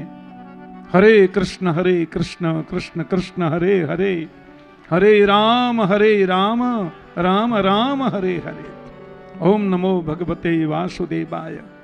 श्रीमन नारायण चरणौ शरणम प्रपद्ये, श्रीमते नारायणाय नमः। ये जो हमारा द्वय मंत्र है, इसको चलते फिरते उठते बैठते खाते पीते सोते हंसते नाचते जोर से बोलो, किसी को भी बताओ, नहा के बोलो, बिना नहाए बोलो, कोई प्रॉब्लम नहीं है। गुरु मंत्र के विधान तो अलग हैं जो आप श्रवण करते हैं मंच से। तो ऐसे भगवान का जो नाम है, क्योंकि श्रीमन नारायण चरणौ शरणम प्रपद्ये, श्रीमते नारायणाय नमः ओंकार युक्त नहीं है, इसके लिए इसको हर समय किसी भी परिस्थिति में आप करते चलें, जपते चलें। तो नाम जप से विश्वास भी बढ़ेगा, संबंध भी जुड़ेगा और समर्पित भी हो जाएंगे। और समर्पित हुए तो गोविंद मिल गए। मुझे बहुत अच्छा लग रहा है, लाला के मुख से जब कथा श्रवण करता हूं। एक तो हमारे गिरधर लाल जी का जो वार्षिक पाटोत्सव होता है, इंद्रेश ने हमसे कह रखा है कि 11 से 17 जनवरी आप कोई कार्यक्रम बाहर नहीं लेंगे, गिरधर लाल के उत्सव में आपको रहना ही है। और कभी मन करता है तो हम दोनों, इंद्रेश की माँ और हम दोनों चले आते हैं, कथा श्रवण कर ले, आनंद की अनुभूति होती है। बस पूज्य महाराज श्री के चरणों में मेरी अनंत अनंत प्रणति है। हम आपके बालक हैं और चिरंजीव इंद्रेश तो आपके लिए पवित्र समान हैं। आप महापुरुषों का आशीर्वाद मिलता रहे और ऐसे ही वैदिक सनातन धर्म, सनातन संस्कृति के अभ्युत्थान में और भगवत भागवत धर्म के प्रचार प्रसार में इंद्रेश की सेवा श्री गिरधर लाल स्वीकार करते रहें। आप समस्त भक्तजनों का, प्रियजनों का, संत जनों का ऐसे ही स्नेह और शुभकामनाएं व्यास मंच को प्राप्त होती रहें और ऐसे ही अपने वैदिक सनातन संस्कृति के विस्तार में अपनी भूमिका इंद्रेश अदा करते रहें, भूमिका निभाते जाएं। अब क्योंकि मेरे तो पुत्र भी हैं और शिष्य भी हैं, तो हमारा आशीर्वाद तो ऑटोमेटिक है ही है। महापुरुषों का आशीष अपेक्षित है और इतना मिल रहा है, इतना आशीर्वाद मिल रहा है, ये सब महापुरुषों की कृपा है। बहुत बहुत शुभकामना, बहुत बहुत मंगल काम। यहाँ कटनी में एक बार कथा हमने कटनी में करी, फिर विजय राघवगढ़ में भी करी। हमारे यहाँ क्या संजय पाठक जी, उन्होंने एक बार विजय राघवगढ़ में भी कथा कराई। इस क्षेत्र में ये बड़ा भक्ति का क्षेत्र है, भावना का क्षेत्र है और मध्य भारत इसलिए हाट है, भारत माता का हृदय स्थल है मध्य प्रदेश। और बड़ी मीठी इधर की भाषा भी लगती है, बड़ी प्यारी बड़ी मीठी हिंदी है यहाँ की। हाँ, आप सब लोगों के प्रति बहुत बहुत शुभकामना शीश, क्योंकि परसों हमको कानपुर में कथा करनी है। तो सवेरे वृंदावन पहुंचेंगे, 2-4 घंटे वहां रह के शाम को कानपुर जाएंगे। इसलिए नहीं तो ये अपने आश्रम की कथा है, अपने गुरु स्थान की कथा है। कानूनन देखें, कायदे से देखें तो मुझे यहाँ 7 दिन रुक के पूरा श्रवण करना था, पूज्य महाराज जी के संग बैठ करके आनंद लेता। पर वैसे हम लोग मीडिया के माध्यम से तो रास्ता में भी लाला की पूरी कथा में श्रवण करता हूँ जहाँ भी रहूँ, और क्योंकि समय एक जैसा ही रहता है, कथा उधर हमारी चलती है तो सब रिकॉर्डिंग हो जाती है। शाम को मुझे हमारे विद्यार्थी छात्र पंडित जी सब सुना देते हैं, बहुत सुख मिलता है, बहुत आनंद मिलता है। बहुत बहुत शुभकामना आशीष, बहुत बहुत मंगल कामना। जय श्री कृष्ण, जय श्रीमन नारायण। ठीक है।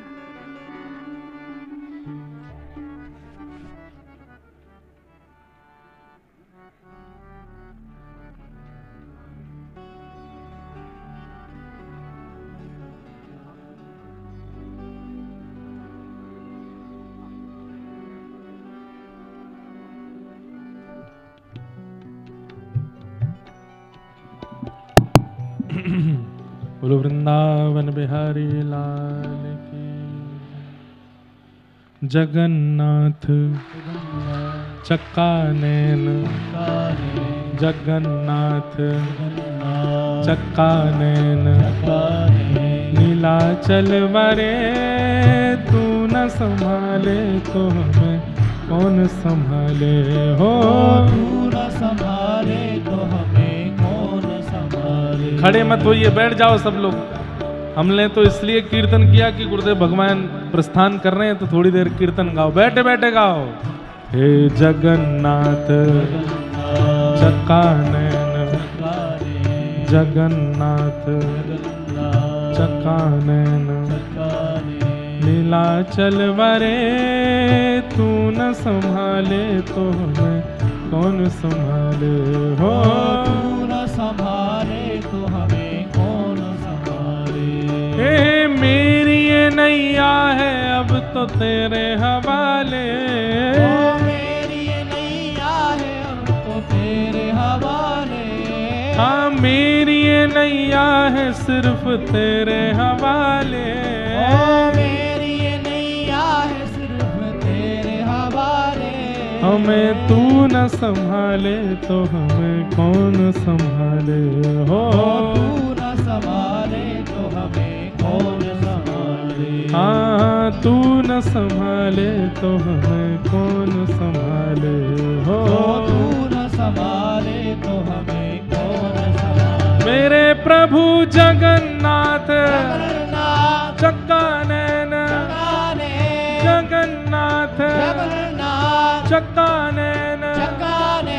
नीलाचल वरे तू न संभाले तो हमें कौन संभाले हो, तू न संभाले तो हमें कौन संभाले।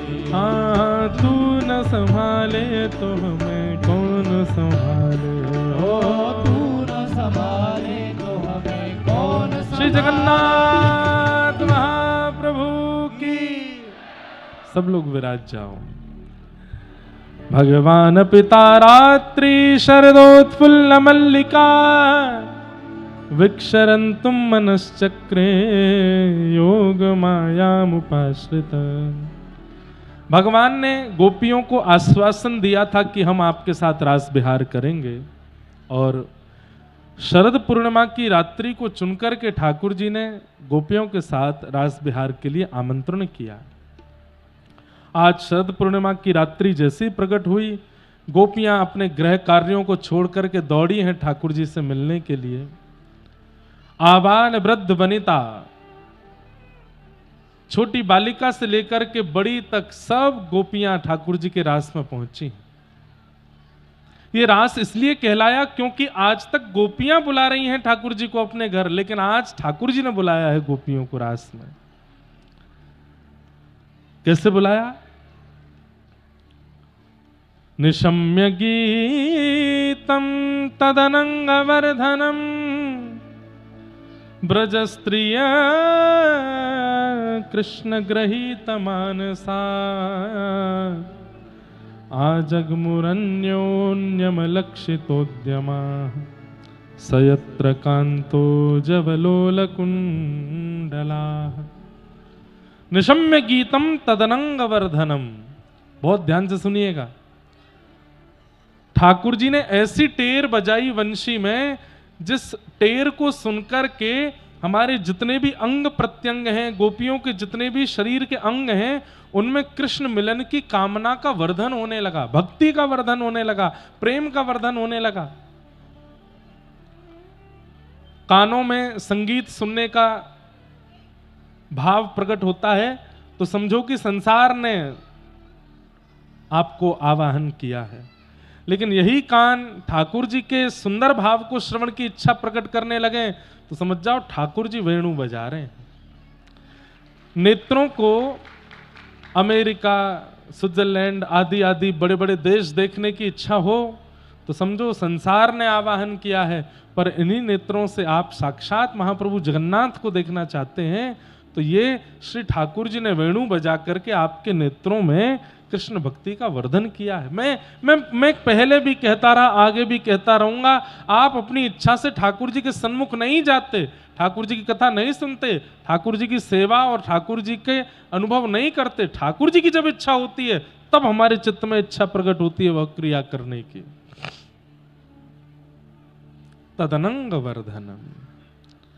सब गोपियां दौड़ी कृष्ण मिलन के लिए और जैसे ही वहां पहुंची ठाकुर जी ने सब गोपियों से कहा, आइए आइए आइए, स्वागतम। इतनी रात को आप सब लोग अपना घर परिवार छोड़कर के यहां वन में क्यों आई हो? स्वागतम वो महाभाग प्रियम किम करवाणि व व्रजस्त्यानामनम कश्चित ब्रूतागमन कारणम। अपने आने का कारण बताइए। सब लोग बिल्कुल सावधानी से शांति का परिचय देते हुए सुनो। पहले तो बुलाया नहीं, सबसे पहले तो निमंत्रण दिया। निमंत्रण कब दिया था भगवान ने? जब चीर हरण किया था, जब सारी गोपियां नदी स्नान कर रही थी, ठाकुर जी चीर लेके वृक्ष पर चढ़ गए। उस दिन ठाकुर जी ने निमंत्रण दिया था कि शरद पूर्णिमा की रात्रि पर मैं मिलूंगा। और आज शरद की रात्रि पर गोपियां नहीं जा रही थी तो वंशी बजा करके ठाकुर जी ने बुला लिया, निमंत्रण दिया, आमंत्रित करके बुला लिया और गोपियां सब आ गई तो कह रहे हैं ब्रूतागमन कारणम, अपने आने का कारण बताओ। ठाकुर जी ऐसी परीक्षा लेते हैं। बंधुओं, जब व्यक्ति भक्ति के मार्ग में चलने लगता है, जब व्यक्ति भगवत मार्ग, भगवत प्राप्ति का मार्ग चुन लेता है तो बीच बीच में संसार के लोभ ठाकुर जी प्रकट करते हैं कि इस लोभ के कारण ये वापस लौट जाए। कई बार भक्ति मार्ग में आया हुआ व्यक्ति, उसको बड़ी चिंता हो जाती है, कहीं मैं गलत तो नहीं आ गया, कहीं वो संसारी तो ठीक नहीं था, कहीं वो विषय वार्ता और अपने परिवार के संग जैसे मैं पहले रहता था वैसे रहना ही तो ठीक नहीं है। ये आपके चित्त में भावना प्रकट नहीं होती। ठाकुर जी उस लोभ को दिखा करके अनुभव करते हैं कि तुम लौट के जाओगे कि नहीं जाओगे। जाना नहीं, एक बार चुन लो तो फिर चाहे जैसी स्थिति आ जाए ठाकुर जी का त्याग नहीं करना, उस मार्ग का त्याग मत करना। गोपियों के साथ ठाकुर जी वही कर रहे हैं। क्या कर रहे हैं? जब सब गोपियां आ गई तो उनको पतिव्रता नारी का धर्म बता रहे हैं। तुमको पता है पतिव्रता नारी का कितना बड़ा धर्म होता है? बोले कितना बड़ा धर्म होता है? भर्तु शुश्रूषणम स्त्रीणाम परो धर्मो यमायया तद बंधुनाम च कल्याणम प्रजानाम चानुपोषणम। ठाकुर जी क्या कह रहे हैं? एक स्त्री का धर्म क्या है? केवल अपने पति की सेवा करना? बोले नहीं, तद बंधुनाम च कल्याणम, उसके सास ससुर ननद देवर जेठ जो भी परिवार में होते हैं सबकी सेवा करना उस स्त्री का धर्म होता है। आप लोग ऐसे परिवारों को छोड़ छोड़ करके इस परपुरुष से मिलने के लिए अर्धरात्रि में आ गई। राम राम राम राम राम, घनघोर पाप, नरक में जाना पड़ेगा आप सब गोपियों को। चलो जाओ, लौट जाओ, वापस जाओ, अपने अपने घर को जाओ। थोड़ी देर तक तो गोप ठाकुर जी बोलते रहे कि तुम लोगों ने गलत किया रात्रि में मेरे पास आकर के। जब भगवान शांत हो गए तो गोपियां बोली और कुछ रह गया है कि हम बोले अब? ठाकुर जी बोले बोलो। गोपियां उत्तर देती है, मैवं विभोर्हति भवान गदितुम नृशंसं संत्यज्य सर्व विषयांस्तव पादमूलम् भक्ता भजस्व दुर्वाग्रहमात्यजास्मान् देवो यथादि पुरुषो भजते मुमुक्षून्। कितना सुंदर उत्तर गोपियां दे रही हैं। गोपियां कह रही हैं, कहां तो आप बड़े बड़े ज्ञान की बात करते हो कि मेरी शरण में आओ तो सब छोड़ करके आना। प्रेम गली अति सांकरी तामे दो ना समाए। ठाकुर जी कहते हैं, अगर तुम विषय युक्त होकर के, संसार के होकर के, किसी भी प्रकार के प्रमाद में पढ़ करके मेरे पास आओगे तो मेरी प्राप्ति में दुविधा आ सकती है। आज हम सब कुछ छोड़ करके तुम्हारे चरणों में आ गई तो यूं कह रहे हो क्यों छोड़ के आ गई? हमको बता रहे हो कि पतिव्रता नारी का धर्म क्या होता है। अरे श्री कृष्ण, हमारी बात सुनो, आप ही कहते हो सर्वधर्मान परित्यज्य माम एकम शरणम ब्रज। बहुत ध्यान से सुनिए सब लोग, इधर देखिए। ठाकुर जी यहां कौन से धर्म को छोड़ने की बात कर रहे हैं? सर्वधर्मान परित्यज्य माम एकम। ठाकुर जी ये थोड़ी कह रहे हैं कि तुम उस धर्म को छोड़ के आओ, उस धर्म को। अरे जिस समय ठाकुर जी ये बात कह रहे थे अर्जुन को, उस समय हिंदू वैदिक सनातन धर्म के अलावा कोई धर्म ही नहीं था। तो फिर कौन से धर्म को छोड़ने की बात कर रहे हैं? सर्वधर्मान परित्यज्य, कौन सा धर्म छोड़े? एक हिंदू वैदिक सनातन धर्म ही तो है। जब अर्जुन और कृष्ण सामने आमने बैठे हैं तो ये जो लोक धर्म हम लोग निभाते हैं, इस संसारिक धर्म लोक धर्म को छोड़ने की बात कर रहे हैं ठाकुर जी। इसको त्याग करके मेरे पास आओ, इसकी चिंता त्याग करके मेरे पास आओ, इन विषय भोगों को त्याग करके मेरे पास आओ। ये परिवार के ये लोग बुरा मान जाएंगे, ये मान जाएंगे, इनको रिझाना, इनको मनाना, इनको खिलाना, इनको बैठाना, ये सारे लोक धर्म है, इनको छोड़ के मेरे पास आओ। मीराबाई का एक पद है, मैं तो गोविंद रा गुण गासूं, राणा जी रूठे तो मने काये करसी। किसी ने मीराबाई से जाके कहा तुम कृष्ण नाम गाना बंद कर दो। बोले क्यों? तुम्हारा देवर राणा इतना गुस्सा करता है, कभी पिटारे में सर्प भेज देता है, कभी बाघ भेज देता है, कभी विष का प्याला भेज देता है, तुम थकती नहीं हो?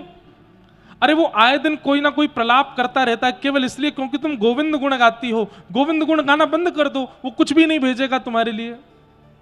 मीराबाई कहती हैं, मैं तो गोविंद रा गुण गासूं, राणा जी रूठे तो मने काय करसी। अरे सखी, राणा रूठेगा तो ज्यादा से ज्यादा क्या करेगा? विष भेज देगा, मरवा देगा। और मैं नहीं मरी, नहीं विष पी करके भी मुझे कुछ हुआ तो ज्यादा से ज्यादा देश से निकाल देगा, अपने नगर से निकाल देगा, अपने भवन से निकाल देगा। राणा रूठेगा तो नगर से निकालेगा, लेकिन कृष्ण रूठेगा तो मैं कहां जाऊंगी? ये पूरा ब्रह्मांडी उन्हीं का है। अरे नरक में भी जगह नहीं मिलेगी अगर वो रूठ गए तो। राम नाम रा जहाज चला श्या, राम नाम रा जहाज चला, मैं तो भव सागर तर जासूं, मैं तो भव सागर तर जासूं। हे मीरा के प्रभु गिरधर नागर, मीरा प्रभु गिरधर नागर, मैं तो हर्ष हर्ष गुण गासूं, मैं तो हर्ष हर्ष गुण गासूं। ओ राणा जी रूठे तो मने काय करसी, राणा जी क्या कर लेंगे मेरा रूठ गए तो। अरे भाई, आजकल के आपको एक बात बोल दूं मैं, बच्चों की मेरे पास शिकायतें आती हैं, महाराज जी हम कथा सुनते हैं, तिलक लगाते हैं, इसलिए हमसे स्कूल में कोई मित्रता नहीं करता। क्यों मित्रता नहीं करते? कि आप तिलक लगा के आए हो। क्यों मित्रता नहीं करते? क्योंकि आप कंठी माला पहनते हो। क्यों मित्रता नहीं कर रहे? वो तुम प्याज लहसुन नहीं खाते। क्यों मित्रता नहीं कर रहे? बोले रात में 10 बजे सो जाता है, इससे मित्रता करके क्या फायदा? इसको मित्र नहीं बनाना। बोले क्यों? सुबह 4 बजे उठ जाता है। मैंने सुना है भैया, इसके माता पिता बता रहे थे सुबह 4 बजे उठ जाता है। आज देखिए ये कलिकाल नहीं है तो क्या है, अगर आप सुधरे हुए हो तो लोग आपका त्याग कर देते हैं, और आप जितने बिगड़े हुए हो उतने आपके संबंधी हैं, उतने आपके मित्र हैं, उतने आपको घेर के बैठे रहते हैं। ये कलिकाल है। हमें संसार का चिंतन नहीं करना है। हमारा उद्देश्य इस तन की प्राप्ति से भगवत प्राप्ति है। ये एक बार मिला है, पता नहीं अगली बार मिलेगा कि नहीं। ये एक बार हम मानव बन गए, इसका मतलब अब हमें अवसर मिला है, अगली बार अवसर मिलेगा कि नहीं क्या पता। मानव ही बनोगे इसकी कोई गारंटी है क्या? कुकर सूकर अगर कथा में घुस जाते हैं तो लोग मार पीट के भगा देते हैं। क्यों? अधिकार नहीं है उनका कथा सुनने का। हम ही सुन सकते हैं। मंदिर में घुस जाएं तो वहां से भगा दिए जाते हैं। क्यों? अधिकार नहीं है उनका दर्शन का।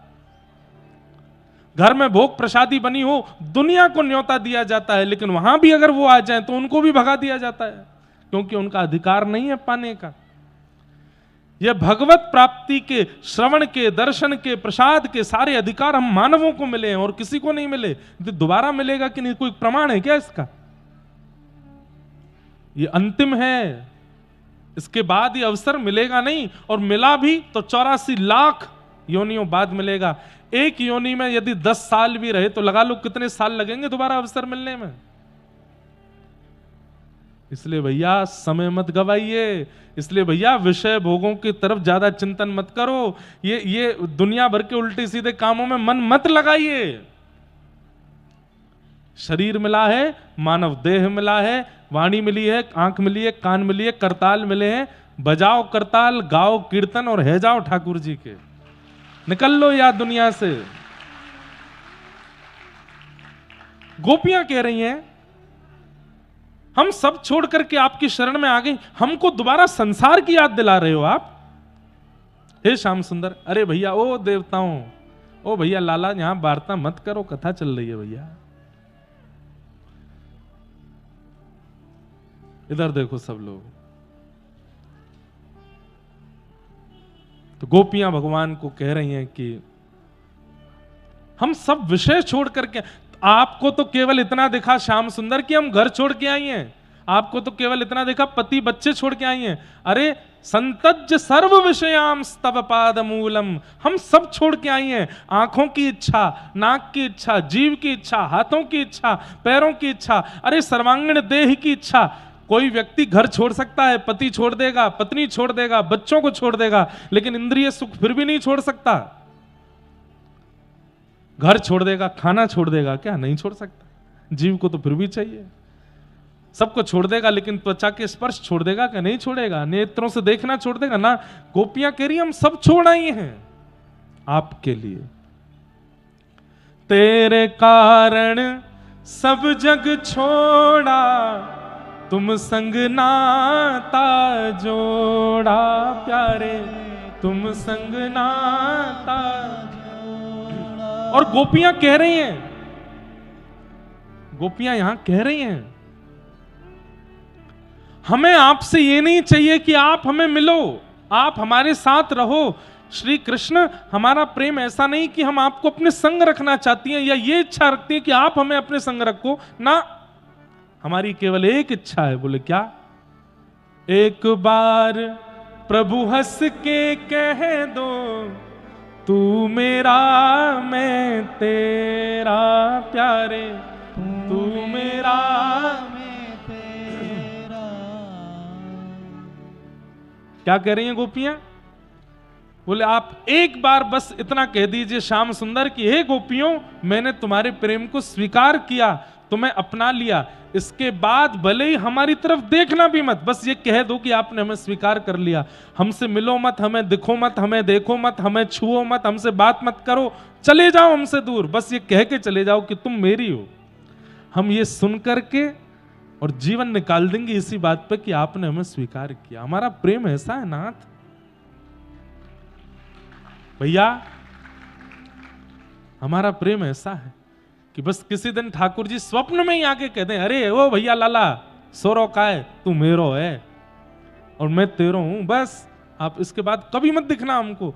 इस विश्वास पे पूरा जीवन जी लेंगे हम कि आपने हमें स्वीकार किया।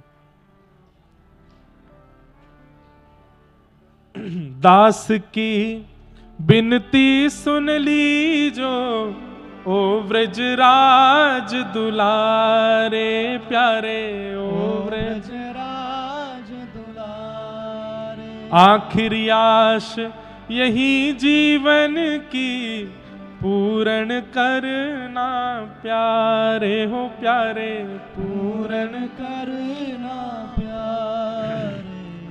एक बार हृदय से लगा लो, ओ मेरे प्रियतम। हाँ, एक बार हृदय से लगा लो, ओ मेरे प्रियतम। तुम हमारे थे प्रभु जी, तुम हमारे हो, तुम हमारे ही रहोगे, ओ मेरे प्रियतम। हाँ, हम तुम्हारे थे प्रभु जी, हम तुम्हारे हैं, हम तुम्हारे ओ मेरे प्रिय। चित्तम सुखेन भवता पहितम ग्रहेषु, चित्तम सुखेन भवता पहितम ग्रहेषु। गोपियां कह रही हैं, नाथ आप चाहते हो कि हम चली जाएं? ठीक है, हम जा रहे हैं, हम जा रहे हैं, लेकिन हमारी एक वस्तु आपके पास है, वो हमको वापस करो। ठाकुर जी बोले, मेरे पास कुछ नहीं है। बोले, है, एक सामग्री हमारी आपके पास है, वो हमको दे दो, हम चली जाएंगे। ठाकुर जी बोले, क्या है? बोले, पहले वचन दो, जो मांगेंगी सो दोगे। बोले, मांगने वाली चीज नहीं, आपकी जो वस्तु मेरे पास है वो मांगो। गोपियां बोली, हम वही मांगेंगी, दोगे ना? ठाकुर जी बोले, हाँ देंगे। हमारा मन आपके पास है, लाओ दे दो। ठाकुर जी देख रहे हो, क्या बात है, देख क्यों रहे हो? दो। आप चाहते हो ना कि हम वापस लौट के चली जाएं, हमारा मन आपके पास है, वापस कर दो। ठाकुर जी बोले, मन वापस करने से क्या होता है? बोले, मन वापस करने से कभी चित्त में उसका स्मरण नहीं आता, कभी बुद्धि में उसकी याद नहीं रहती, कभी स्वप्न में भी उसका दृश्य नहीं दिखता, चलते फिरते उठते बैठते खाते उसका स्मरण नहीं होता। जब मन वापस हो जाता है तो मन मर जाता है, तो मन टूट जाता है, तो वो मन आपने अपने पास रखा, हमें वापस करो। ठाकुर जी बोले, ये कैसे वापस करूं? बोले, नहीं वापस कर सकते। बोले, नहीं कर सकता। नहीं कर सकते? बोले, नहीं कर सकता। तो फिर हमें स्वीकार करो, या तो मन वापस करो या हमको स्वीकार करो। बंधुओं, त्रिभुवन नायक ठाकुर जी के आगे ब्रह्मा जी हार गए, इंद्र हार गए, लेकिन गोबर थापवे वारी, गैया चरावे वारी गोपीन के आगे ठाकुर जी हार गए। कोई उत्तर नहीं दे पा रहे, निरुत्तर हो गए ठाकुर जी। अब क्या बोलूं मैं? क्यों? क्योंकि ये ज्ञान से नहीं लड़ रही हैं, ये शास्त्रों से नहीं लड़ रही हैं, ये प्रेम से लड़ रही हैं, और प्रेम में प्रेमी की विजय होती है। गोपियों के पास शस्त्र नहीं है, शास्त्र नहीं है, ज्ञान नहीं है, वैराग्य नहीं है, गोपियों के पास प्रेम है। और प्रेम का शस्त्र जिसके पास है, एक तरह से ये समझ लो, इस भक्ति मार्ग में सबसे बड़ा शस्त्र यदि कोई है तो वो प्रेम ही है। वो ज्ञान को भी हरा देगा, वैराग्य को भी हरा देगा, त्याग को भी हरा देगा। प्रेम की विजय होती है। लेकिन ये प्रेम शस्त्र सबके पास आता नहीं है, सब किसी के पास नहीं आता। देवताओं में केवल एक के पास है, कौन? वैष्णवानाम यथा शंभु, शंकर जी के पास है। और शंकर जी के जितने रुद्रावतार हैं उनके पास, उस नाते से हनुमान जी के पास है। बाकी देवताओं के पास में ज्ञान है, त्याग है, वैराग्य है, ऐश्वर्य है, पर प्रेम नहीं है। प्रेम सबके पास नहीं आता। और इस ब्रह्मांड में प्रेम व्रज की गोपियों के पास है। यथा व्रज गोपिका नाम नारद भक्ति सूत्र में श्री नारद जी कहते हैं, भक्ति प्रेम लक्षणा भक्ति का स्वरूप गोपियों के पास।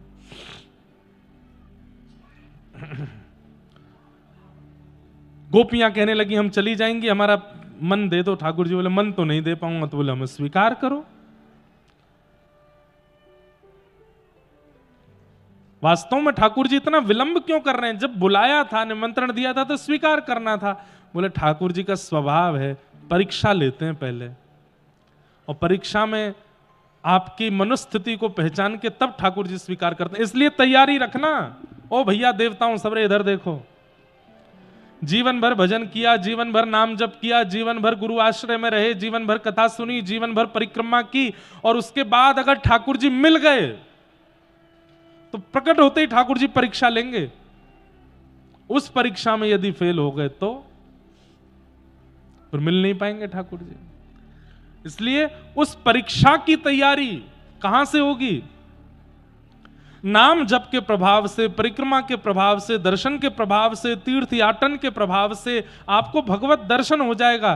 पर परीक्षा में पास तो सत्संग के प्रभाव से ही हो गए। आप जितना सत्संग सुनोगे, जितना हरि वचनामृत सुनोगे, जितना हरिजनों की बातें मानोगे, ठाकुर जी तो परीक्षा लेते हैं और ऐसी लेते हैं, सरप्राइज टेस्ट।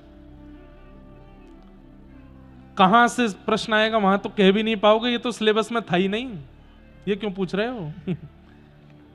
ऐसी बात ठाकुर जी करते हैं। इसलिए भैया ठाकुर जी की परीक्षा में पास होना पड़ेगा, और वो तभी हो सकते हैं जब आचार्य गुरु और हरि चर्चाएं श्रवण की होंगी, तो ही हो सकता है।